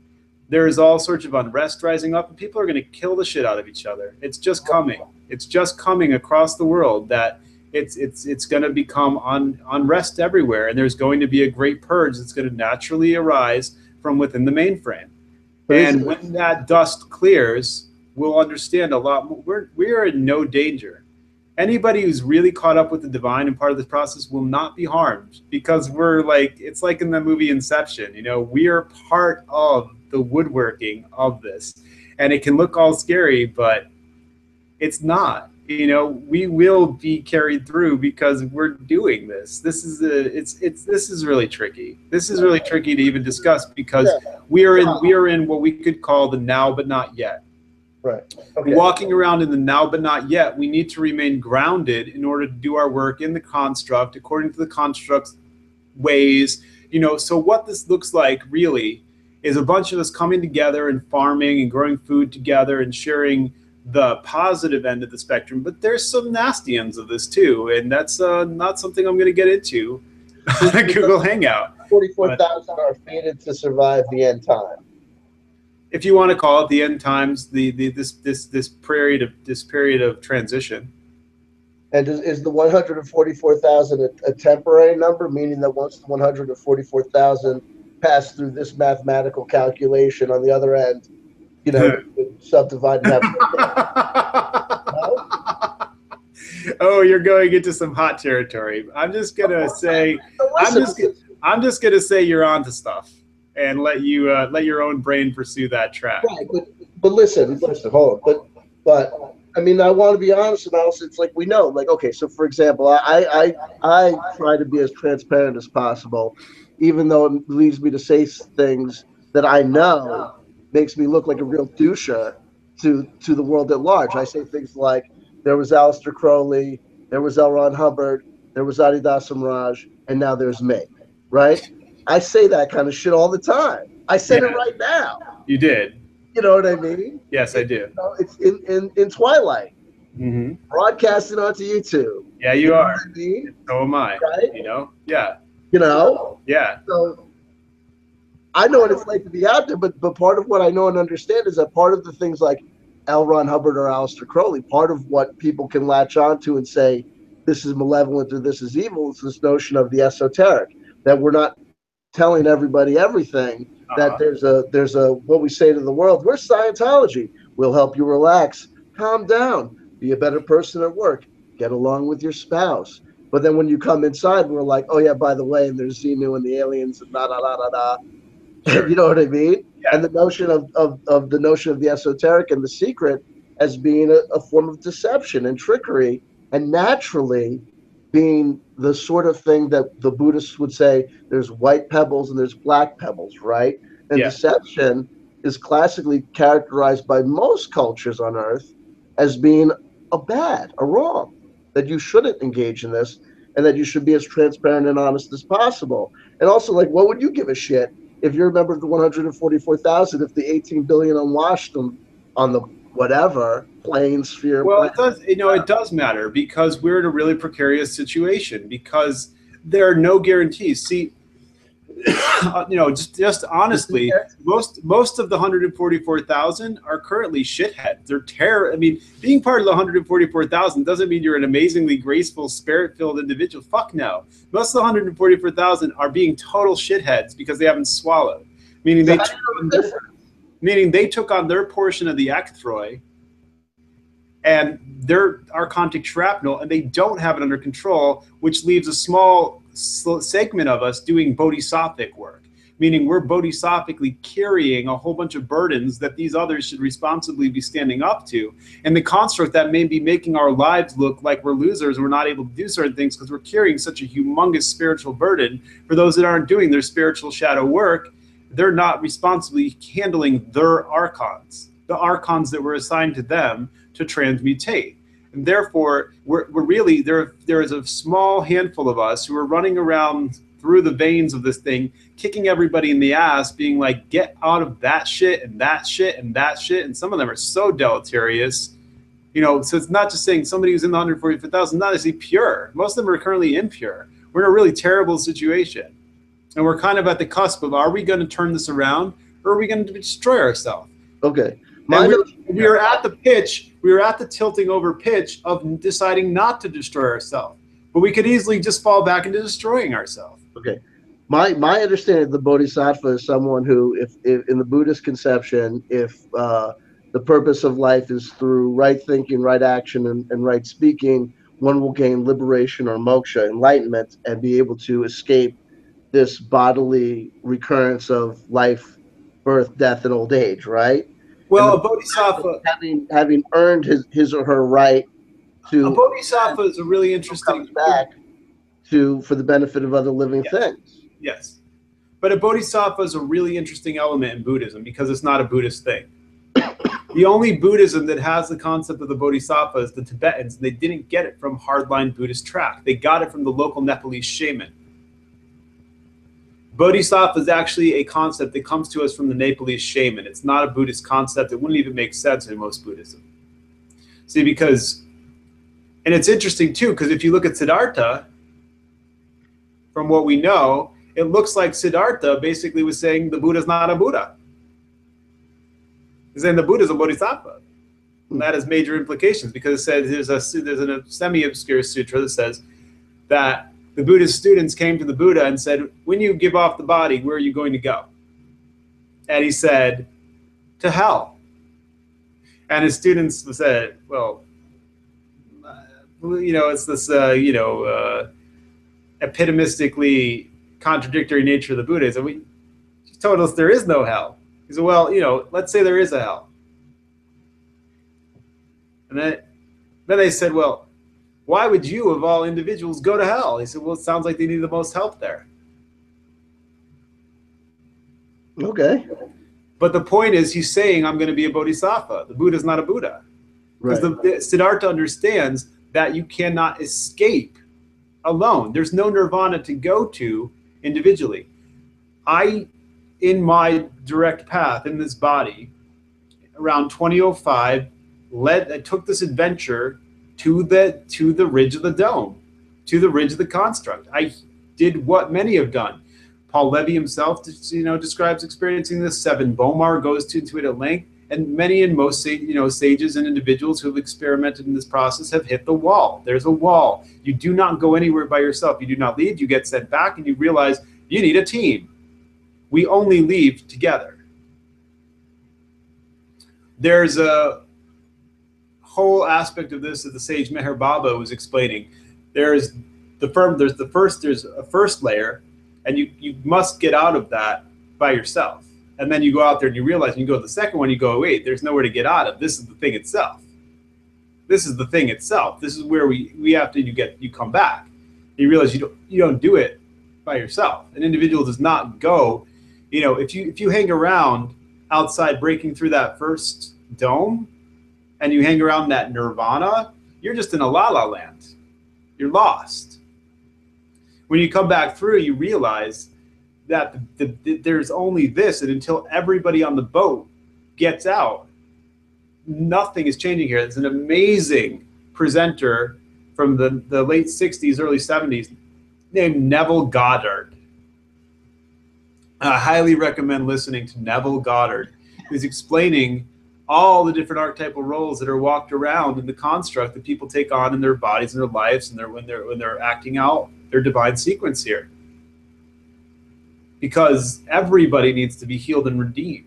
It doesn't explain how we treat them or work with them in there, but everybody's played all the roles, and we're all finding our way back.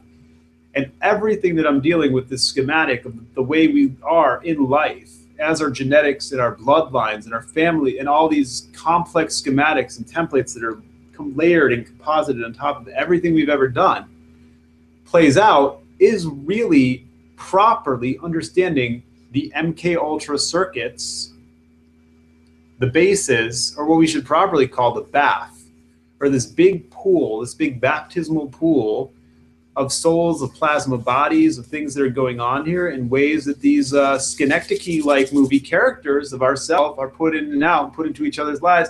And we have threaded CW straight back through to what it is to maybe I'm CI, maybe you're CI. Right. Because we are all spying on each other's lives. You're all monitoring each other's life for the supernatural's what I call it other intelligence or AI mainframe. And we are all interfering with each other's lives at one level or another, because the only technology that the apparatus that we came through in the programs actually had, which is mostly genetic tampering and cryogenic freezing, to stagger the life cycles of those who were already by the other program put in motion to link up with each other. And instead, since they were staggered, we ended up having this really chaotic and terrible situation by which we find each other, but it's always friction and it's jagged and it's weird. And this goes into the deeper level, the bases, the programs, the BAF, and what's really running through us, what our schematics really are, and how we really relate to each other. And it also gets into a massive incident that happened in the so-called bases in 1991, where there was a reenactment of the divine scenario in a rebellion.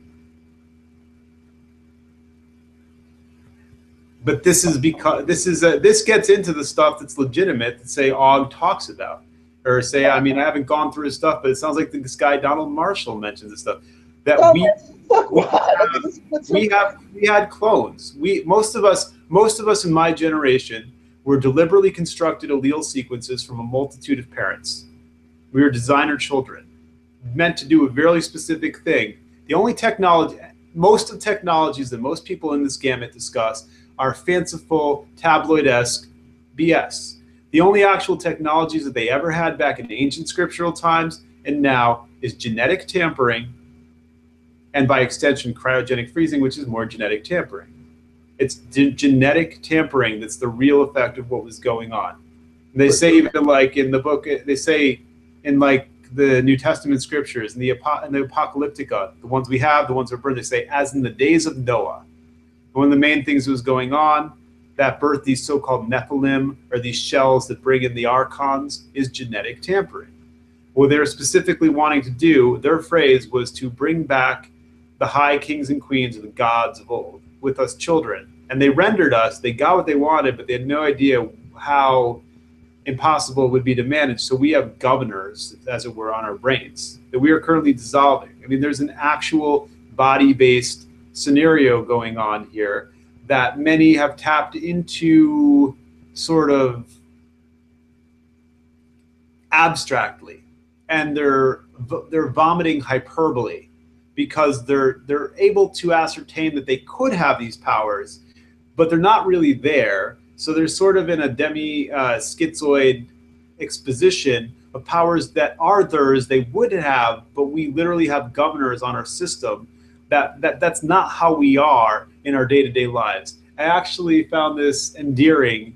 I never saw this phase, but our friend Shane was telling me, and then I went back and looked at it, this thing that happened back in the early days of Avalon, where there was this guy, we'd actually discussed this guy, Charles, and he literally went around seeking out supposed MK, operatives and punching them in the face. And I just feel like that's gorgeous. That you want to see inside a little bit under the hood of Z. To me, that's gorgeous, because these individuals were lying.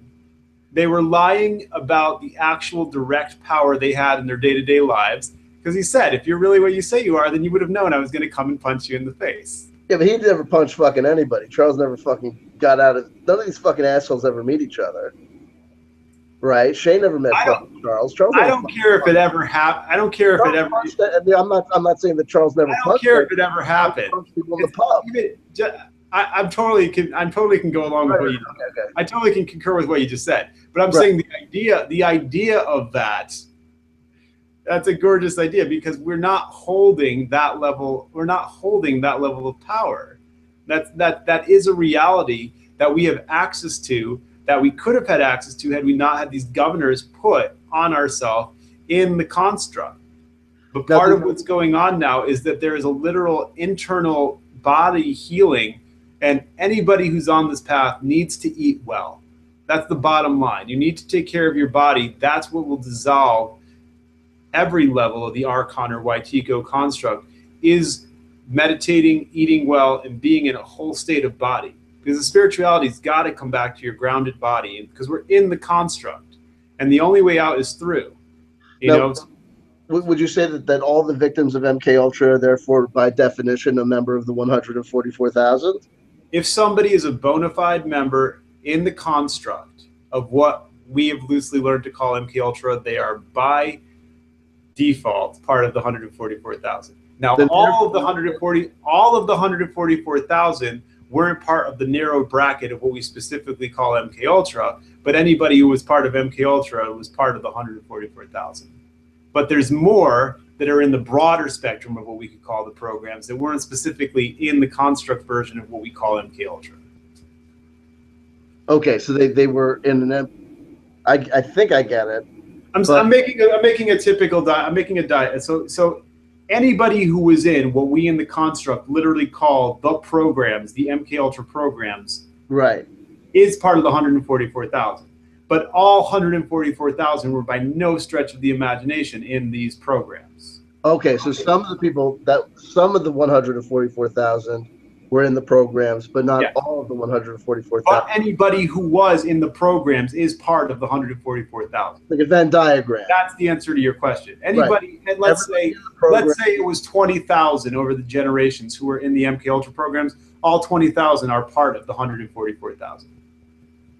Okay, but this would be we're using MK Ultra as a general rubric, a specific word. Yeah, I'm saying the specific effect that we call the monarch-based programs in the construct, didn't ensconce the whole 144,000. But anybody who was in there is definitely part of the 144,000. Okay, now let me ask you this. That's why they have the talent and the interior abilities that the synthetic intelligence wants to hijack and replicate, because they're the core. The people who were drawn into these programs were because we are the core of the 144,000. We have the most divine talent, which means we have the most information and abilities that it wants to mimic and replicate synthetically.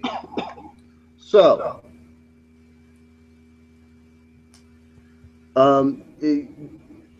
does everything happen for a reason? Is the existence of these programs part of the process of these individuals who were in the programs waking up?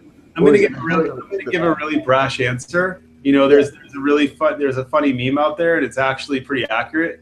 Everything happens for a reason, but sometimes the reason is because you're stupid. Nice. You know, I mean, yes, everything happens as a confluent result of all the variables in the equation.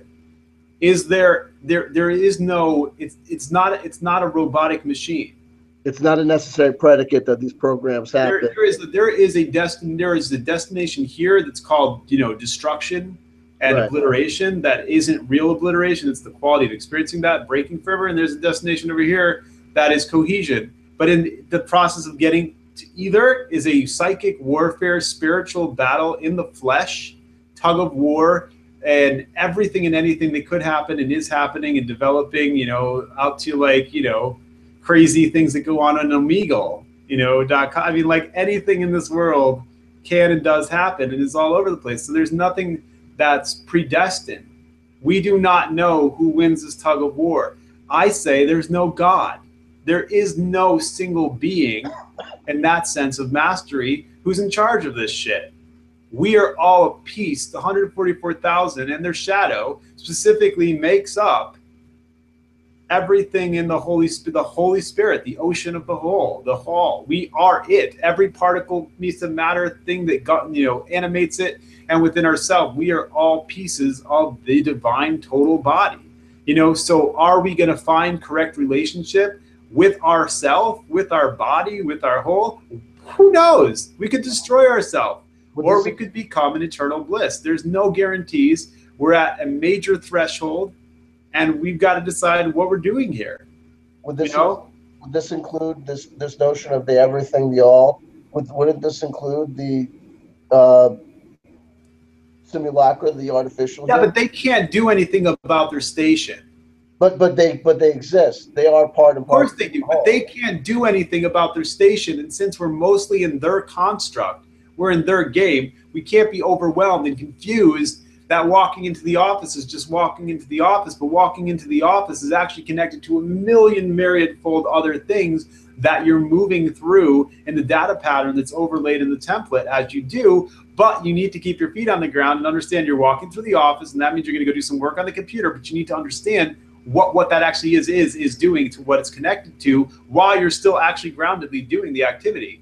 Or in more simple parlance, they used to start to say in some circles, you know, there's a way of putting it reducted, like, you're a human having a spiritual experience, not a spirit. You know, that's sort of backwards. You know, you're a spiritual experience having a human experience.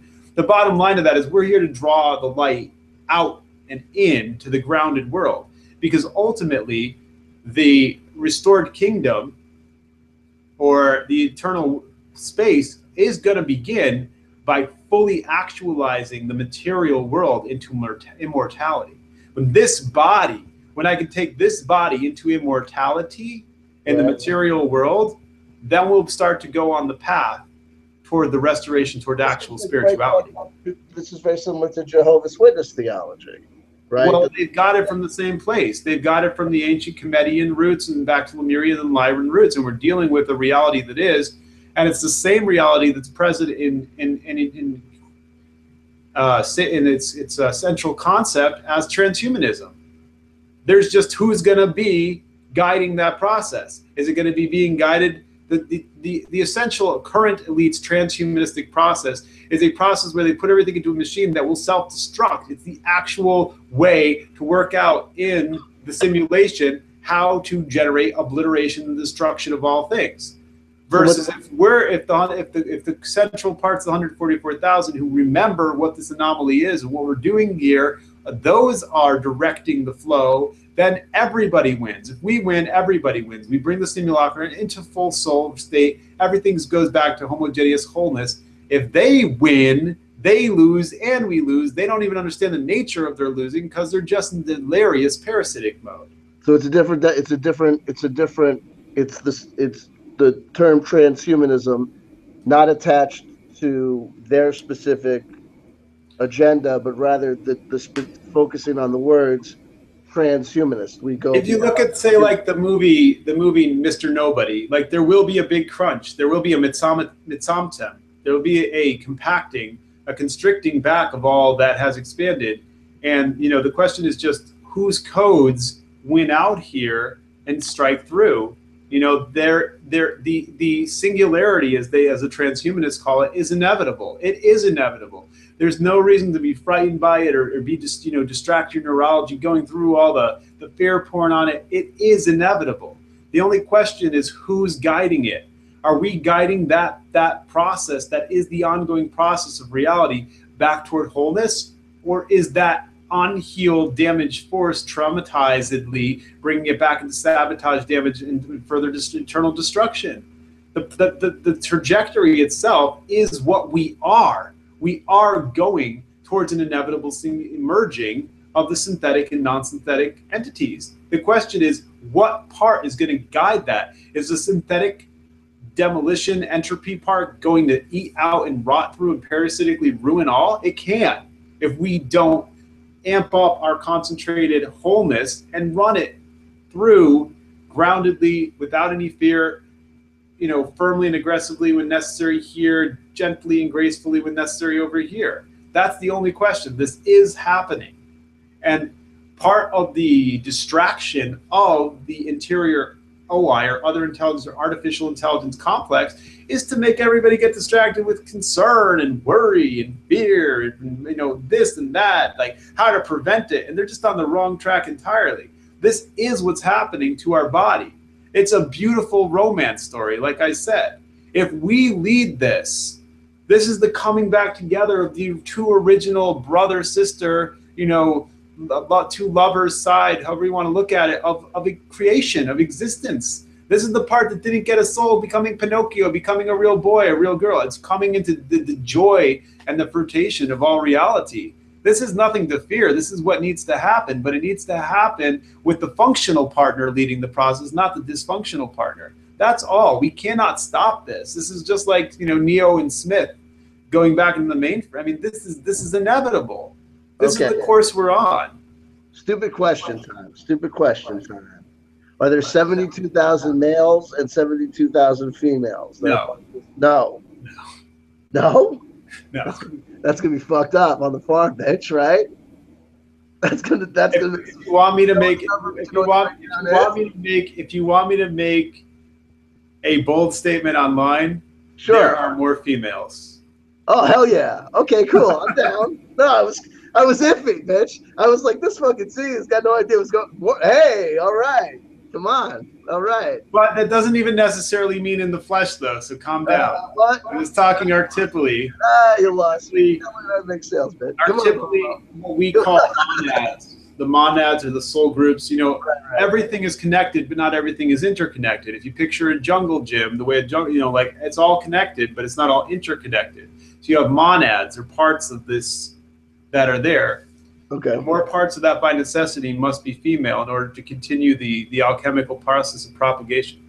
If a person has experience with gematria and numerology from the classical Hebrew Kabbalistic sense, will they be able to recognize easier the way these numbers break down? That depends on their psychology. Right. Okay. If they have a certain kind of psychology, all that's going to do is lead them into an over-externalized, over-analytical, caught up in the numbers themselves. If they're internal and their spirituality is centered, inside themselves, and they have their, so-called right brain modality turned on, well, that can assist them and help them with some really enriching stuff.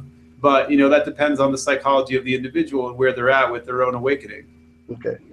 So someone's sitting at home and they're saying to themselves, gee, I wonder if I'm a member of the 144,000.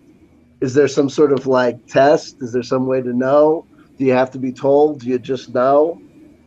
I'm pretty sure if you need to be told, it's like that, well, that's not, it's like when Neo walked into the Oracle, and she told him, well, maybe in your next life, kiddo, Right.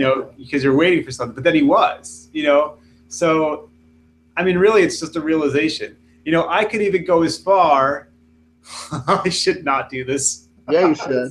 You totally should. This is fucking on the edge, but look, if we bring up what Nietzsche said.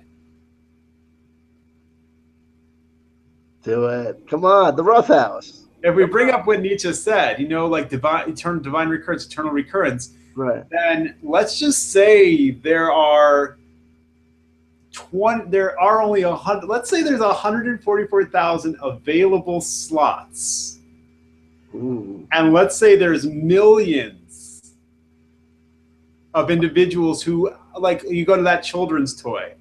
Okay, and you put the diamond in the diamond and the circles in the circles. You have the little globe thing and it's got the cutouts, but you can't put the the 7-pointed star in the square. It's not made for the. I mean, if you break it, but you get those children, right? Or they open it up and they throw everything at them. But really, because we're dealing with a real construct that can't be bent like that. I mean, some of the agents attempt to, but simply put, let's say there's 1 million potentates for every one of the 144,000 slots, because there are.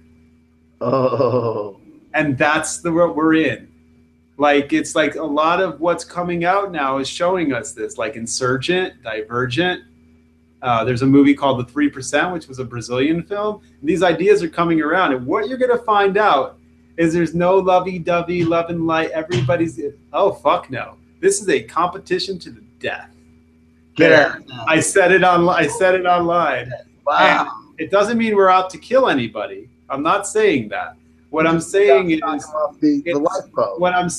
is that we are contending on the mental level.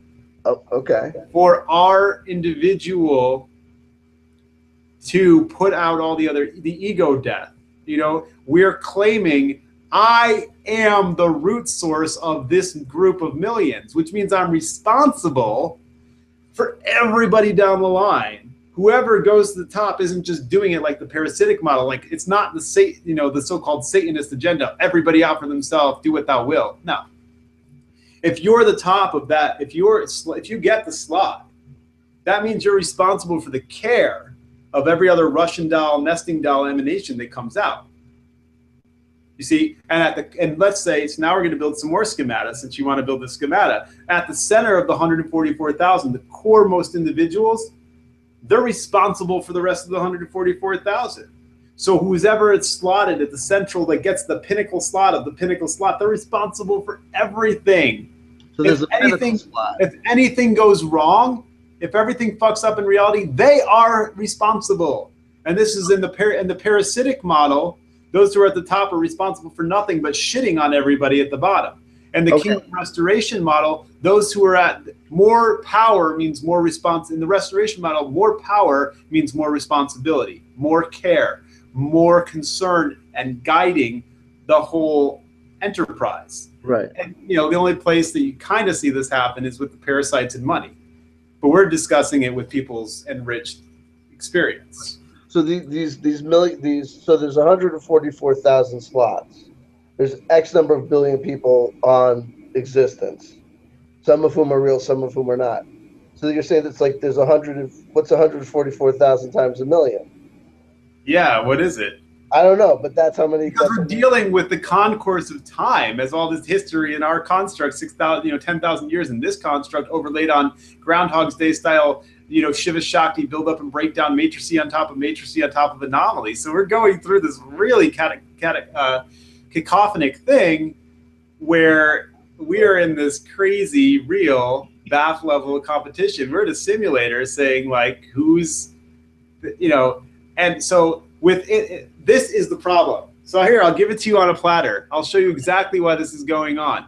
Because of what occurred in this primordial mush, since we swallowed the ecthroid, the archons, we have their nature. We must be like them. They're in us. The Waitiko is in us. So even if you were the pinnacle dot of dots, you would, and you were emphatically the guiding intelligence of all existence, you would still have to fight with your own closest members to prove it because of the nature of the current reality we're in. So even if you are it, you also need to prove yourself and put yourself at that place at the pinnacle of existence. Would some of these numbers be like these? Would they equate to our former lives? Basically, but since it's all in a timeless state, this is all going on simultaneously. And since we're currently in the culmination phase, this instance is the culmination instant. This version is the final version. It's not like in time. So it's like all of our simultaneous parts of ourselves, whatever iniquity we built, whatever positivity we built, or whatever you want to call it, it's all coming into play. That defines and describes and dictates and navigates our luck, if you want to call it that, or our grace. Everything we've done is occurring. Everything we've done is occurring to us now. Right. Like whatever we're able to accomplish or not accomplish is part of what's going on now. So it's all coming through. Yeah, crazy mixed up stuff, man. Crazy mixed up stuff. But that's why everybody's so confused. You know, everybody's going to be confused unless they grasp this at the original, the super singularized simplicity of the original relationships, and that they see that everything that's going on with us is totally relationship based. Right. So is this all going to happen naturally? Do people have to get together and in physical space? Do the 144,000 have to come together? I believe they need to come together, but it's not going to be a place. It's going to be like certain group here, certain group here, and that there are PowerPoints across this world. And that there will be a collective here, a collective there, and they'll basically form a battery that will light up the grid. Do you believe that your slot is assured? Is my slot assured? Yeah. Nothing is assured, but I'm sure as hell fighting for it. You're fighting for it. Okay, so it's in play. I'm gonna knock you out just for satisfaction. I'll be like, thank you for teaching me. we might not even be on the same team. Who knows, right? No, I don't mean that like the team that's on the wrong direction, this direction. I mean there are specific compartments, and one of the major ways, for instance, the Nazis were really onto this. One of the ways that we distinguish ourselves by our genetic soul codes, or soul code genetics that we come in with, is our eye colors. This is a big deal. Well, everyone I love has got the same color eyes, so I'm okay. What's that? Everyone I know, my kids and my wife, and we all have the same color eyes. But what color is that? Blue. Really? Yeah. It does not come through on the camera. What? That does not come through on the camera. I'm hiding myself. I use technology.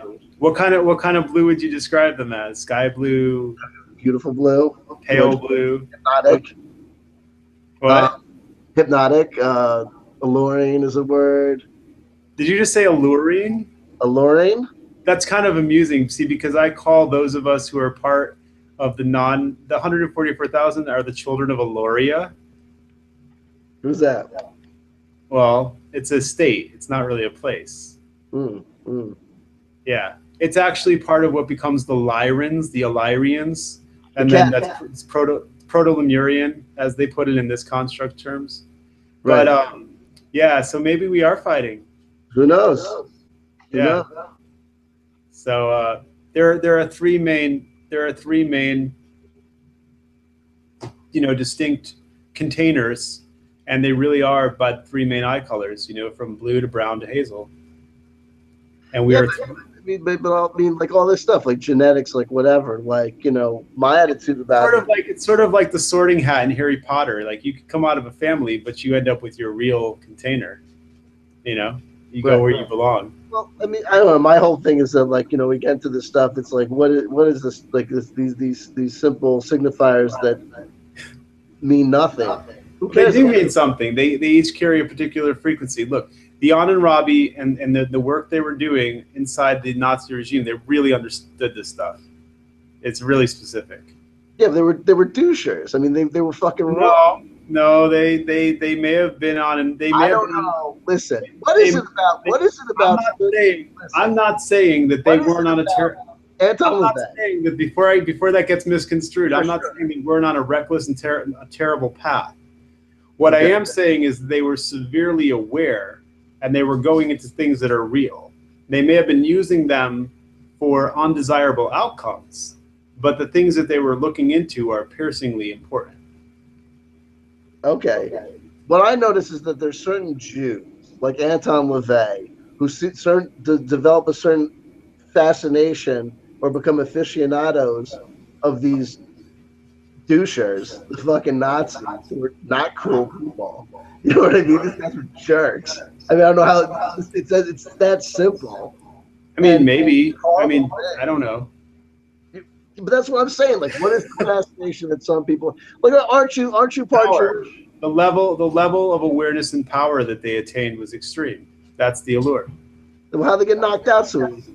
Like good old American GIs who knew jack shit except Jesus Christ. I mean, the Vermont, grandma. the German Vermont did, but did they? No. They just infiltrated into all what became the programs. They infiltrated into what we all know as Project Paperclip.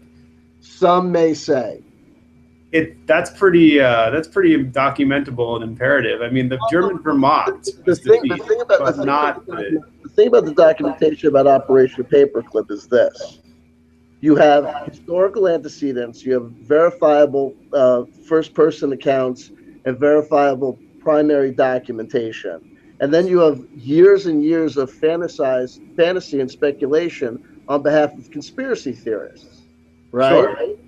So a lot of things that I mean, I could tell you that I know somewhat firsthand because I had a grandfather who was involved. He had a tattoo on his wrist, but I knew the real story, you know. I knew what the individuals who were around us and around our family were involved in. I mean, some of them were a chain of handlers that were involved in directing things like Benzion Netanyahu, Menachem Begin, Eastern European thugs who were involved in orchestrating this complex of mentalities that are the propaganda that we've now swallowed. You know, so I have some firsthand experience with individuals like this that I grew up with. It's on a pretty elaborate level of deception. Yeah, obviously. You know, so look, I mean, there is a large apparatus called Project Paperclip, and then that apparatus itself propagated a whole bunch of noise and white noise chatter. That's just nonsense and drama. But that white noise and drama being propagated was part of the apparatus itself's desire that it be propagated. Well, look, I mean, how are we to know? How are we to know? Even the accounts that come close to our relatives are just by there is the ability to sort of, I'd say, to zoom out and objectively analyze the scenario, the concourse of the scenario as it evolved and came out into our world, and unpack that and backtrack it and see what it resulted in. I don't know. Anyway.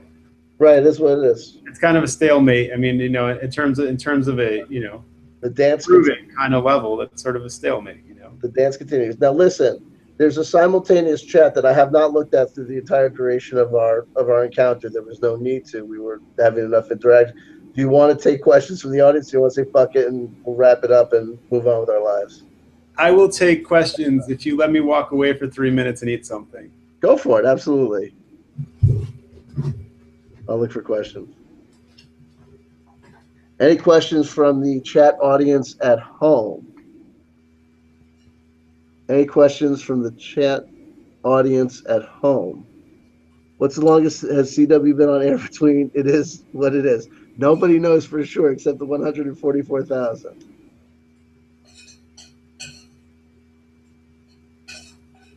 Questions from the audience at home?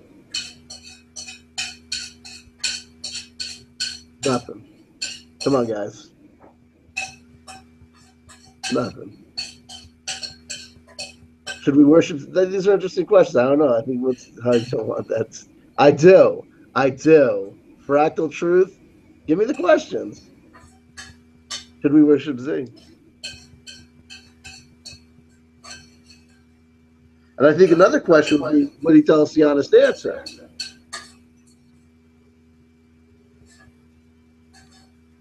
Would there be an obligation for him to tell us the answer, right?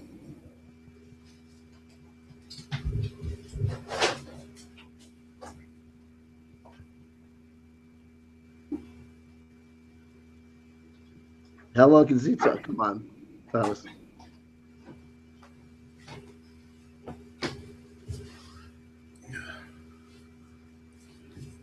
Jeez. Okay, what was it? Okay. You have a series of questions. We're getting some funny stuff. Yeah. Okay, Go so let me ahead. ask you a question. Should we worship Z? I mean, let's face it. We're asking questions as you say. No one should worship Z. No one should worship Z. Do not worship Z.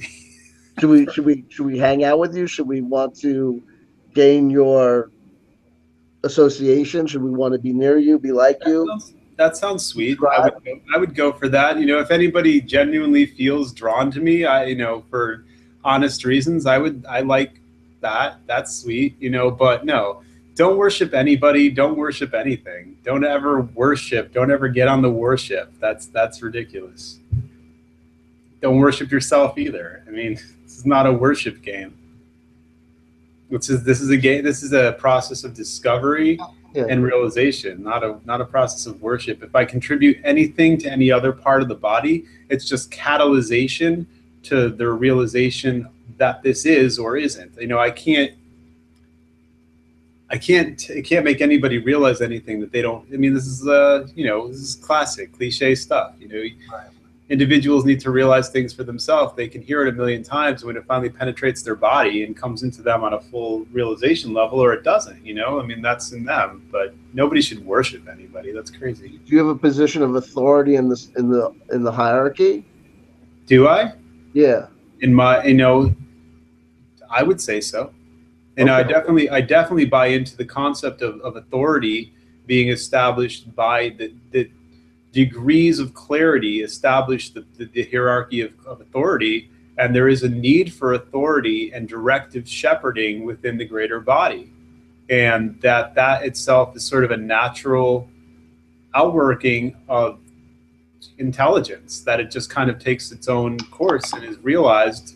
But it needs, in terms of the collective acknowledging the authority, that needs to be acknowledged by the collective. It needs to be accepted. You don't just have I may have innate authority, but that authority doesn't translate into anything operative unless it's accountably accepted by the collective. If you had a small group of, let's say, 30 individuals living with each other, the authority of anybody being the authority is only really authoritative by virtue of its being collectively accepted, and accountability and the submission and rendering to that authority. Even if it is innate, and even if it should be there, it needs to also be accepted. And I feel the way that we step into those positions of leadership and authority is first most by assuming them, and then by demonstrating the fruits and the qualities of that authority that leads to a coherent direction for all members involved. Power is assumed. I feel like in the way that the construct that we're living in is orchestrated currently, that's the only way to do it, is to assert the power first, and then see where the power is and what it yields inside it, and if that should actually be there, if that authority is a coherent. Look, I'm going to bring this back to something that looks like sort of a cat in a hat. That's hard. If you're coming from an unhealed place full of Waitiko still, I mean, I don't know that you really can discern or be any kind of an authority or a place to judge or discern that yourself for a while until you really clean the body out and clean the mind out and get into a clear place. Because something may look like entirely terrible when it's not terrible, when it's something else entirely, and it's not just mental gymnastics or semantics or deception. It really is an entirely different complex of intentions and tasks that lead to something else entirely, and that really needs to be weighed on a really deep energy level within the body and those who are involved. So this is we're in a really rickety process. If this be the process that I am asserting it is, that it's a really rickety process because of all this shrapnel that's in the pool with us. All the turds that are floating around in our collective swimming pool. Are you transparent to yourself? Have you gone clear? Have you obtained enlightenment? I mean, I don't really see that as even in the corrected eternal phase. I don't see that having an end destination. I mean, that's like pretty much to say that somebody had reached that as a final destination would be sort of to it would be to destroy the concept of what eternity actually is, which is an ever increasing and ever expanding ecstasy and orgasmic realization of that quality itself. So have I reached some final destination called, well, there's like here and then there's enlightenment? Like, no, that's ridiculous. That doesn't even make sense.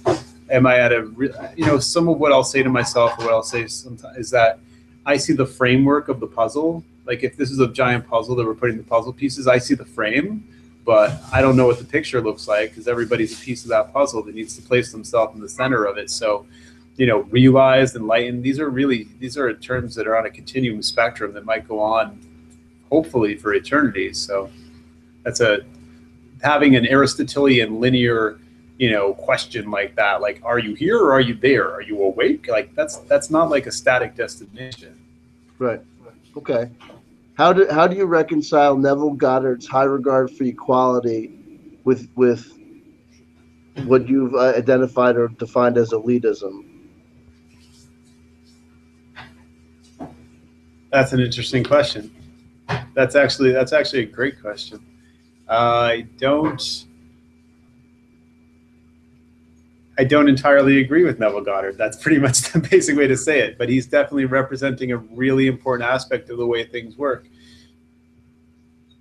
Neville Goddard is still working he's working beyond this dome, but not within the context of let's say he's on, like he's 5 veils on the other side of the 5 veils without the 9 veils. That's one way to put it.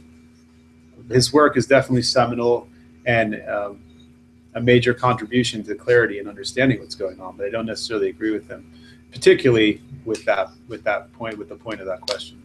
Okay. What can you say about yourself? And just to clarify that point, sure. That the mechanics of how I disagree with him, which might be important to me to say I disagree with him. The mechanics of how I disagree with him actually get into what I was getting into earlier with how intricate is the pattern. How intricately convoluted, like not convoluted like cuckoo, like convoluted like wrapped over itself and magnetically wrapped through, that would determine that there is the degrees of inferiority and superiority, like how well worn through it. Are they part of the original move, or how far out in that sphere were they in their inception into the pool? There's a different degree of responsibility and authority and originality that comes from what spectrum they were conceived or incepted into the mix. So that's how I disagree with them, is by degrees of intricacy in the code, even though everybody's in a a pattern. We're in relatable patterns or parallel patterns of playing out the archetypes. Some characters go deeper to their core value than others, basically. So I don't want to just give a glib. I just didn't want to give a glib answer. Say I disagree with him and there's elitism. No, I mean there's a really specific path of a mechanical and logistical path by which I see what's not being expressed by Neville Goddard. So it's not a binary state between there are real people and there are simulacrum or bots or whatever. There's a spectrum. They're only literally. Part of the 144,000 thing is that it's not a guzmar, it's not an exaggeration, it's an extension. There's technically only 144 archetypal roles that can be played out in some kind of menagerie of permutations, permeations. And this gets into some part of the dichotomy of what is spirit and what is soul, what is animating the structure itself. So if you take that and you have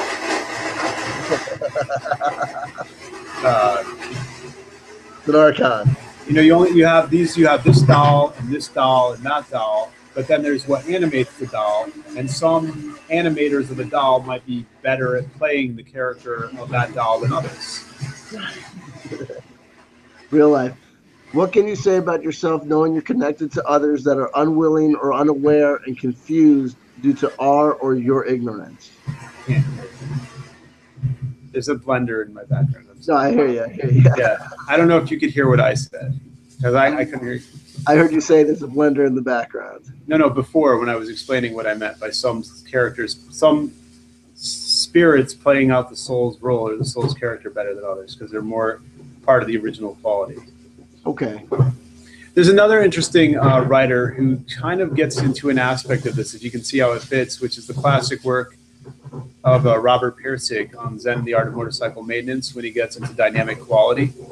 Okay. It's an interesting aspect of that too. It's on my bookshelf. I got to read it again. You should, yeah. It's a powerful work. But, yeah. Also considering that it's his real story that he went through, so Right. it's interesting. But anyway, there you go. I'm looking for okay, okay. What if someone says that they are sure that they are not part of the 144,000? What do they do? Is there any advice to them? I'm going to give a really interesting answer to this. I don't believe that anybody who's inside themselves debating this stuff isn't part of the 144,000, because only the 144,000 care. Okay. But they're probably playing a really whacked out psychological game of dissociative denial with themselves, which is really normal, actually, for certain aspects of the 144,000. Okay. Do you think women are equal to men? What's that? Do you think women are equal to men? That's a really it's a really non-applicable question, because it's it's in the sense that question is being asked. My answer is I take no position on that in that sense. That's almost like a political question. It's like, see, the problem with that question is some bodies walking around with vaginas are actually mentally or in their archetypal energy, they're more male, and some things walking around with penises are more mentally female. We have a really complex situation going on. Even in the programs themselves, there was a ton of stuff going on with reversing polarities and gender. So that question is a really complex question. I don't want to get into it on a really linear, static level of, are men better than women, or women better than men? Do men have? I'm not intersecting this information at that level. If you go to an alchemical and archetypal level, there is a quality that the male is meant to demonstrate to the female, and the female is meant to demonstrate to the male. This works on a chemical level. This works on a level of what we call physics. There's a way that the male polarity relates to the female polarity. So I don't want to make this. I don't want to go into a schism where I'm playing out the proverbial battle of the sexes, or making men better than women or women better than men. And I'm not dodging the question. I want to effectively answer the question. But I don't know that a quick, 2 to 5 minute response to a question like that is going to really cover what actually is the alchemical topic itself. That is the thing itself, dealing with the depth of these alchemical relationships. So, equal men, as a single answer, men and women are not equal to each other. The question itself is ridiculous, because their qualities are entirely different. Therefore, they are distinct entities that have a complex relationship with itself. So to ask, are they equal? That doesn't even make sense. Equal in what way? Equal in they can all go to a restaurant and order food. They could all vote. Are we dealing with things in the construct? What does that even mean, equal? Equal in what way? Equal in a political fashion? Equal opportunity? Those aren't even questions I'm addressing. Those are things that deal with the life construct that ultimately is kind of arbitrary, and what permissions are granted by a society when, and who should have what. And I'm not taking a position on that. It's almost no beings should be oppressed.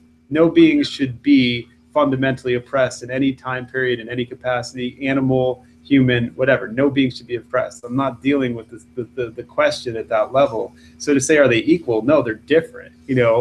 On an alchemical level, on a chemical level, on a biological level, they're different.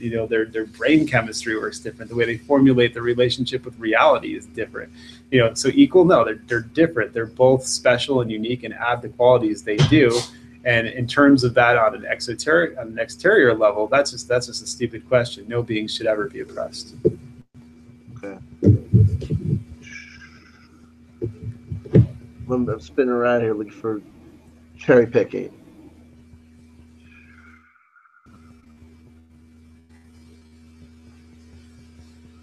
So if you're, if you're asking him, I mean, just to the person, just to the individual that asked that question, Sure. I know what you're asking. I'm sure Fair that's, enough. Fair so enough. they're asking, am I a dogmatic fundamentalist cult leader who's going to assert the authority of men?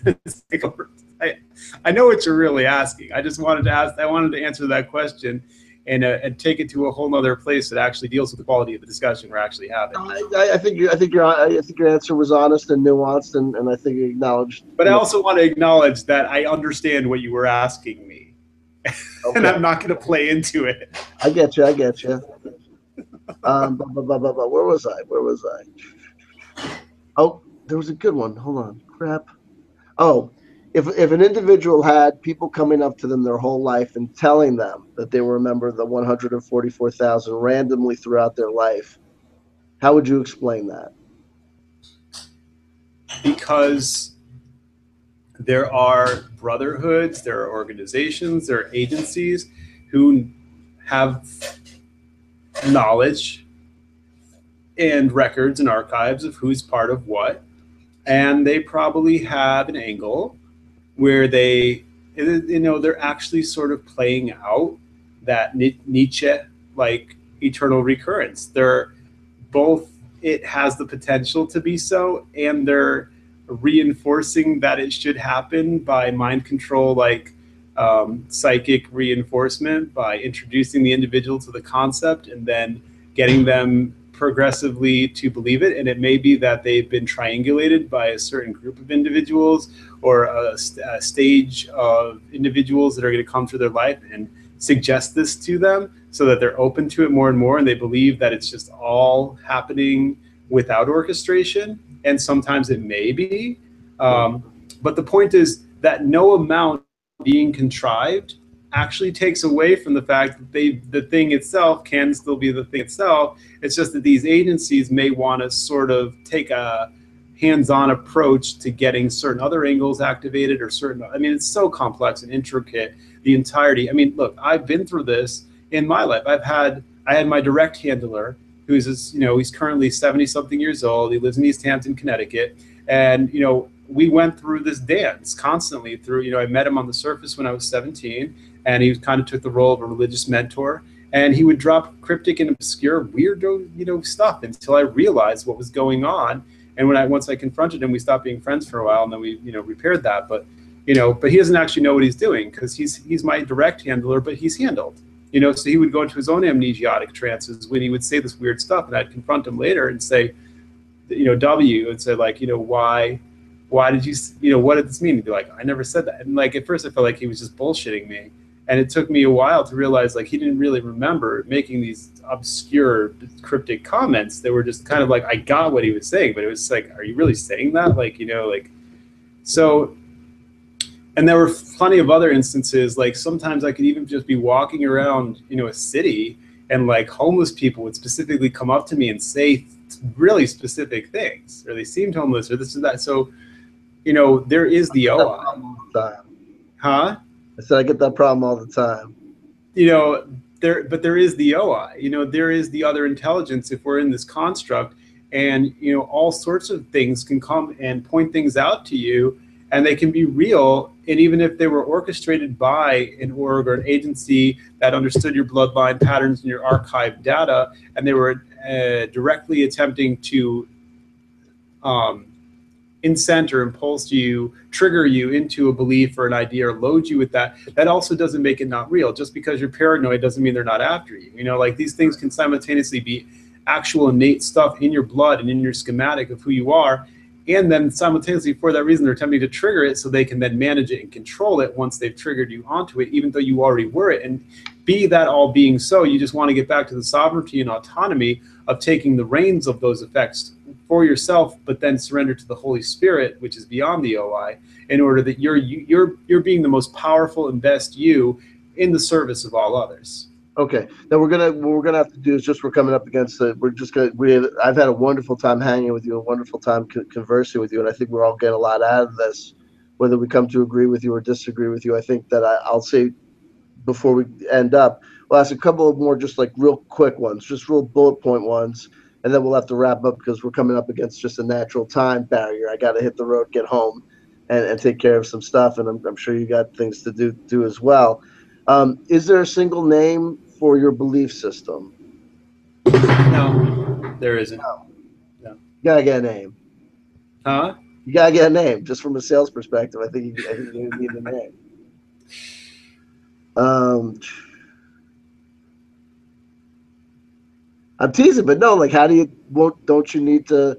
Is there a driver desire on your part to find the 144,000, or to? Well, I should tell whoever asked that question that I have a small body of work from where we started this interview, saying I had a show on CCN, and the name of that show is Cognosis, which is putting the word co, which is a cooperative process of us all coming to gnosis together, finding the others.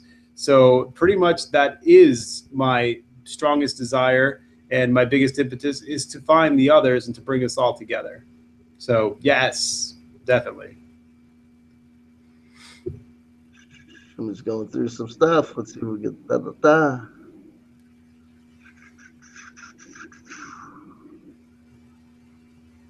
Ba ba ba ba ba ba ba.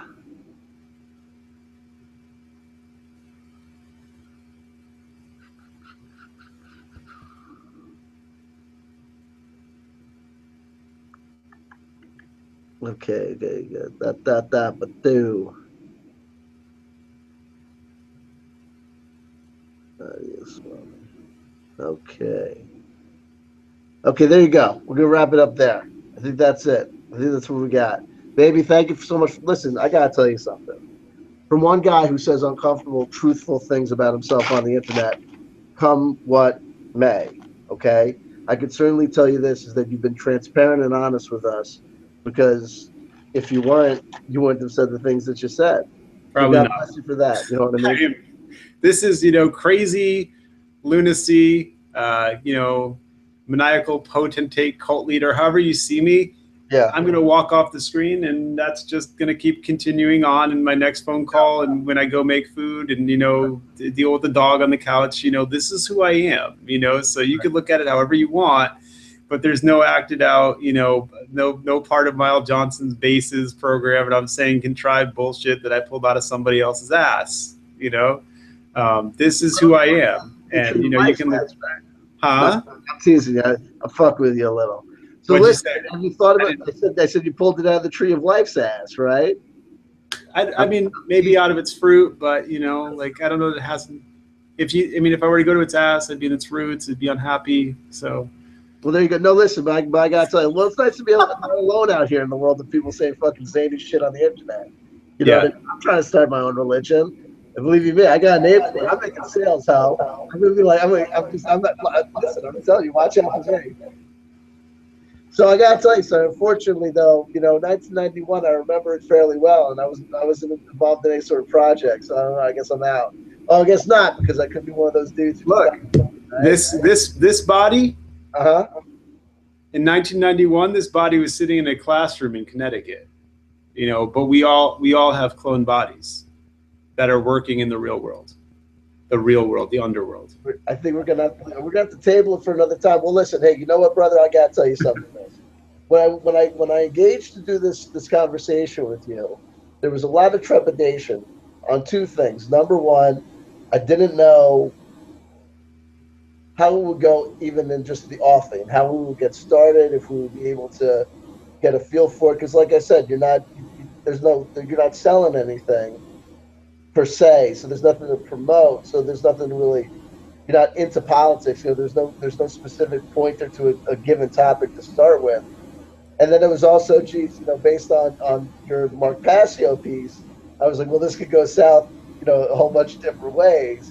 But it was a lovely conversation. I think I got a lot out of it. I certainly got a lot of when we talked on your show. So hopefully, I dare say that this is just the second conversation, not the last conversation we have. Great. In the public eye. So I look forward to it, and I look forward to the end days. Thank you, Chanter, for holding this space.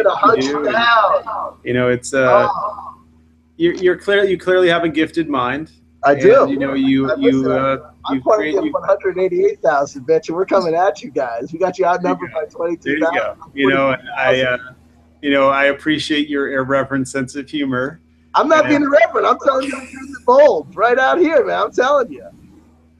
but in all sincerity, you No, in all clearly sincerity, I'm coming for your you ass. have You and the 144,000. I'm you putting you have back in the program. you generate a space that allows a really intricate level of these discussions, Yeah, into the and plasma pool. I appreciate the work you And you do, over here and back into the and plasma pool. it's Do we why do this I the hard sought you. way? Ho, we can do this the hard way, or we Why can do this the easy way. it's why I sought you out to begin with, is that I appreciate the angle you come at the individuals who are in this gamut of information with. I appreciate the transparency that you seek, and I appreciate the hassle, But the you know, loving hassle. I no, appreciate the honestly, loving hassle that you've given many to be more honest right. with what they're coming out with, You know I and love to, it. if anything, reach greater levels of clarity within their self and greater grounding And here's the real at kicker. how they're Right. coming And here's the forward. real kicker. You and I are doing this shit, and our tells is getting like 144,000 views, more than us, with this Rick and Morty rehash bullshit, man. What's up? Is it just the length of his beard? His youth? I don't know. Well, he might have codes that at this point that are more supported by the OI, because he's gone so far into the synthetic material. He thinks he's cool, but I didn't want to go to his party anyway, right? And he can have all those views because, like, Emma Gold is like a hoe. You know what I mean? Whatever. He's a what? I'm teasing. I'm teasing Roger. I'm teasing somebody. What did you call Roger? Emma Gold? Yeah, what did you call him? A Poe? A hoe. A hoe. Yeah.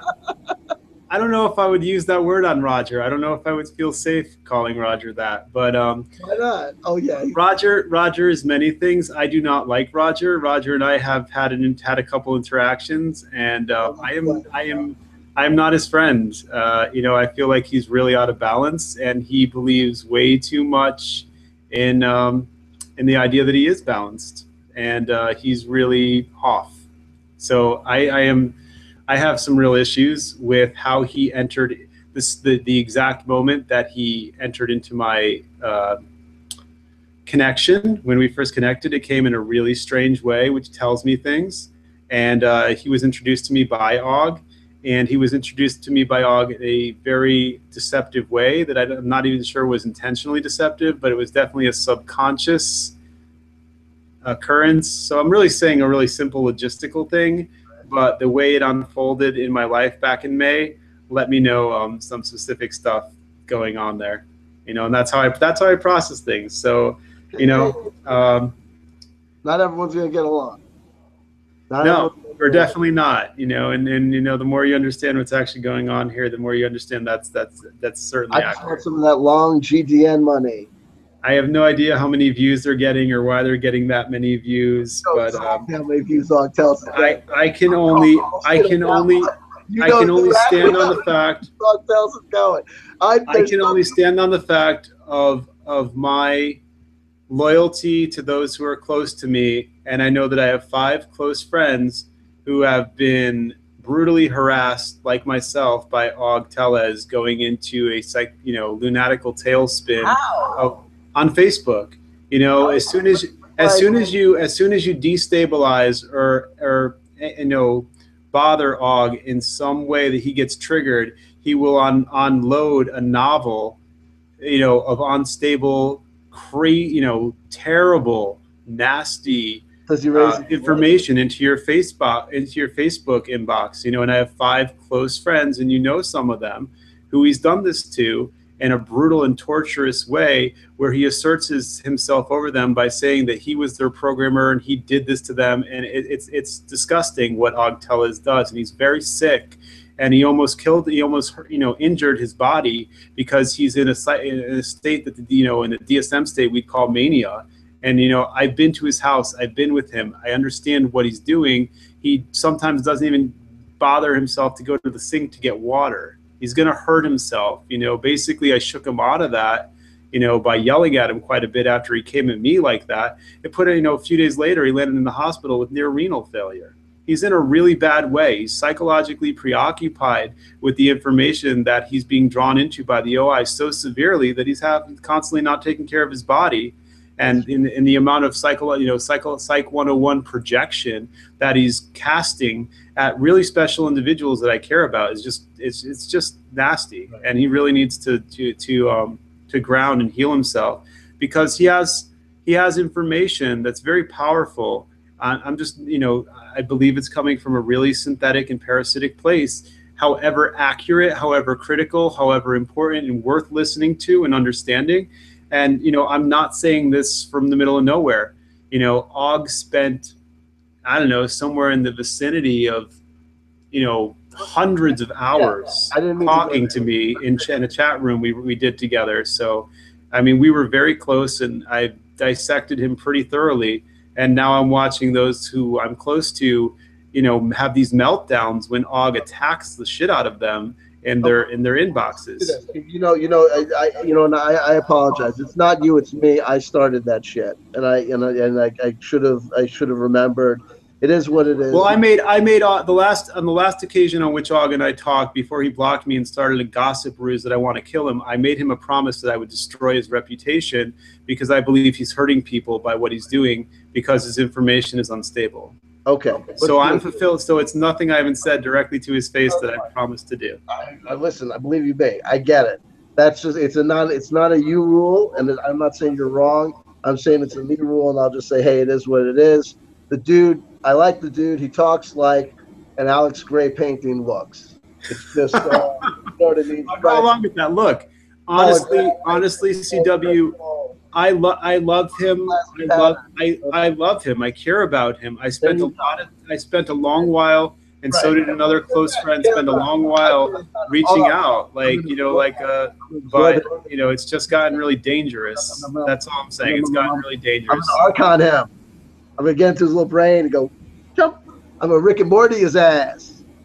I'm only coming down as strongly as I am because I really do care, and I spent a long while reaching out to him. I'm gonna take a magic magnifying glass, and he excels. He's he's unquestionably an exceptionally brilliant individual. He's exceptionally brilliant, and he unfortunately has tendencies to use that brilliance as gaslighting, and to turn the very things he's doing into what he says others are doing. Okay, boom, so. We're done. I love you. I love you, man. I love him. I love everyone. I love DG. Blimp Nova, shout outs at the end. Jada Sofa, Rock Shamoose, Fractal Truth, This Tree One. Who am I forgetting? Oh, this the Trisha Papas, Nagel Punk, Cheese Log, Cheese Leg, whatever the heck. Omar Corona. Consistent in the chats. I like this guy. Kalendal, thanks for coming by. Thomas Kerwin, the painting master. The only difference between Thomas Kerwin and Rock Tells is a 3-foot beard. I'm telling you, get going on that shit. Swami Shivananda Giri, we were blessed with his presence. Very good to know that he stuck around for the length of time that he did. It says something about you. It says something about me. It says something about the chat room. Yeah, there you go, baby. There you go, babies. There you go, babies. Who am I missing? Jonas C. Alt Kendall. Jordan Womble. No. Don't get. I'm not gonna get you started. No, that's it. I don't have anything to say, Chanter. I don't have anything to say. Patronic Vic. Good stuff. Now listen, I'll tell you what. You know me. You know I fuck around, and you were a good fucking sport with me fucking around about some serious topics, and I know they're serious topics, and I respect you for respecting my boundaries.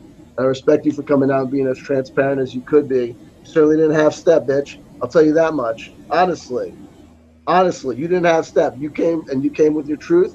You were honest and you were integral. You went into some dangerous areas.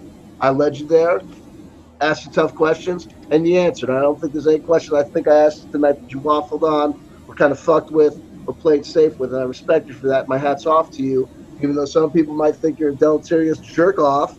They think that same thing about me. But I'll go on the record and say Z came, he spoke his truth, heard some fucked up stories about you too. What are you gonna do? I'm not saying that you're gold, but I'm saying this, you came here and at this moment in time, you did what you came to do. You had an honest conversation with me. You were naked, you were transparent, and I respect you for that. Okay. One love. Thank you for coming by. You gonna come by again sometime? And like Kishalaki, definitely. When you invite me, I'll do my best to show up. That's it. Will you gonna come invite me by your new channel? I don't have a new channel. You gonna come invite me by your old channel? If I'm in that capacity, you're welcome to be interviewed again.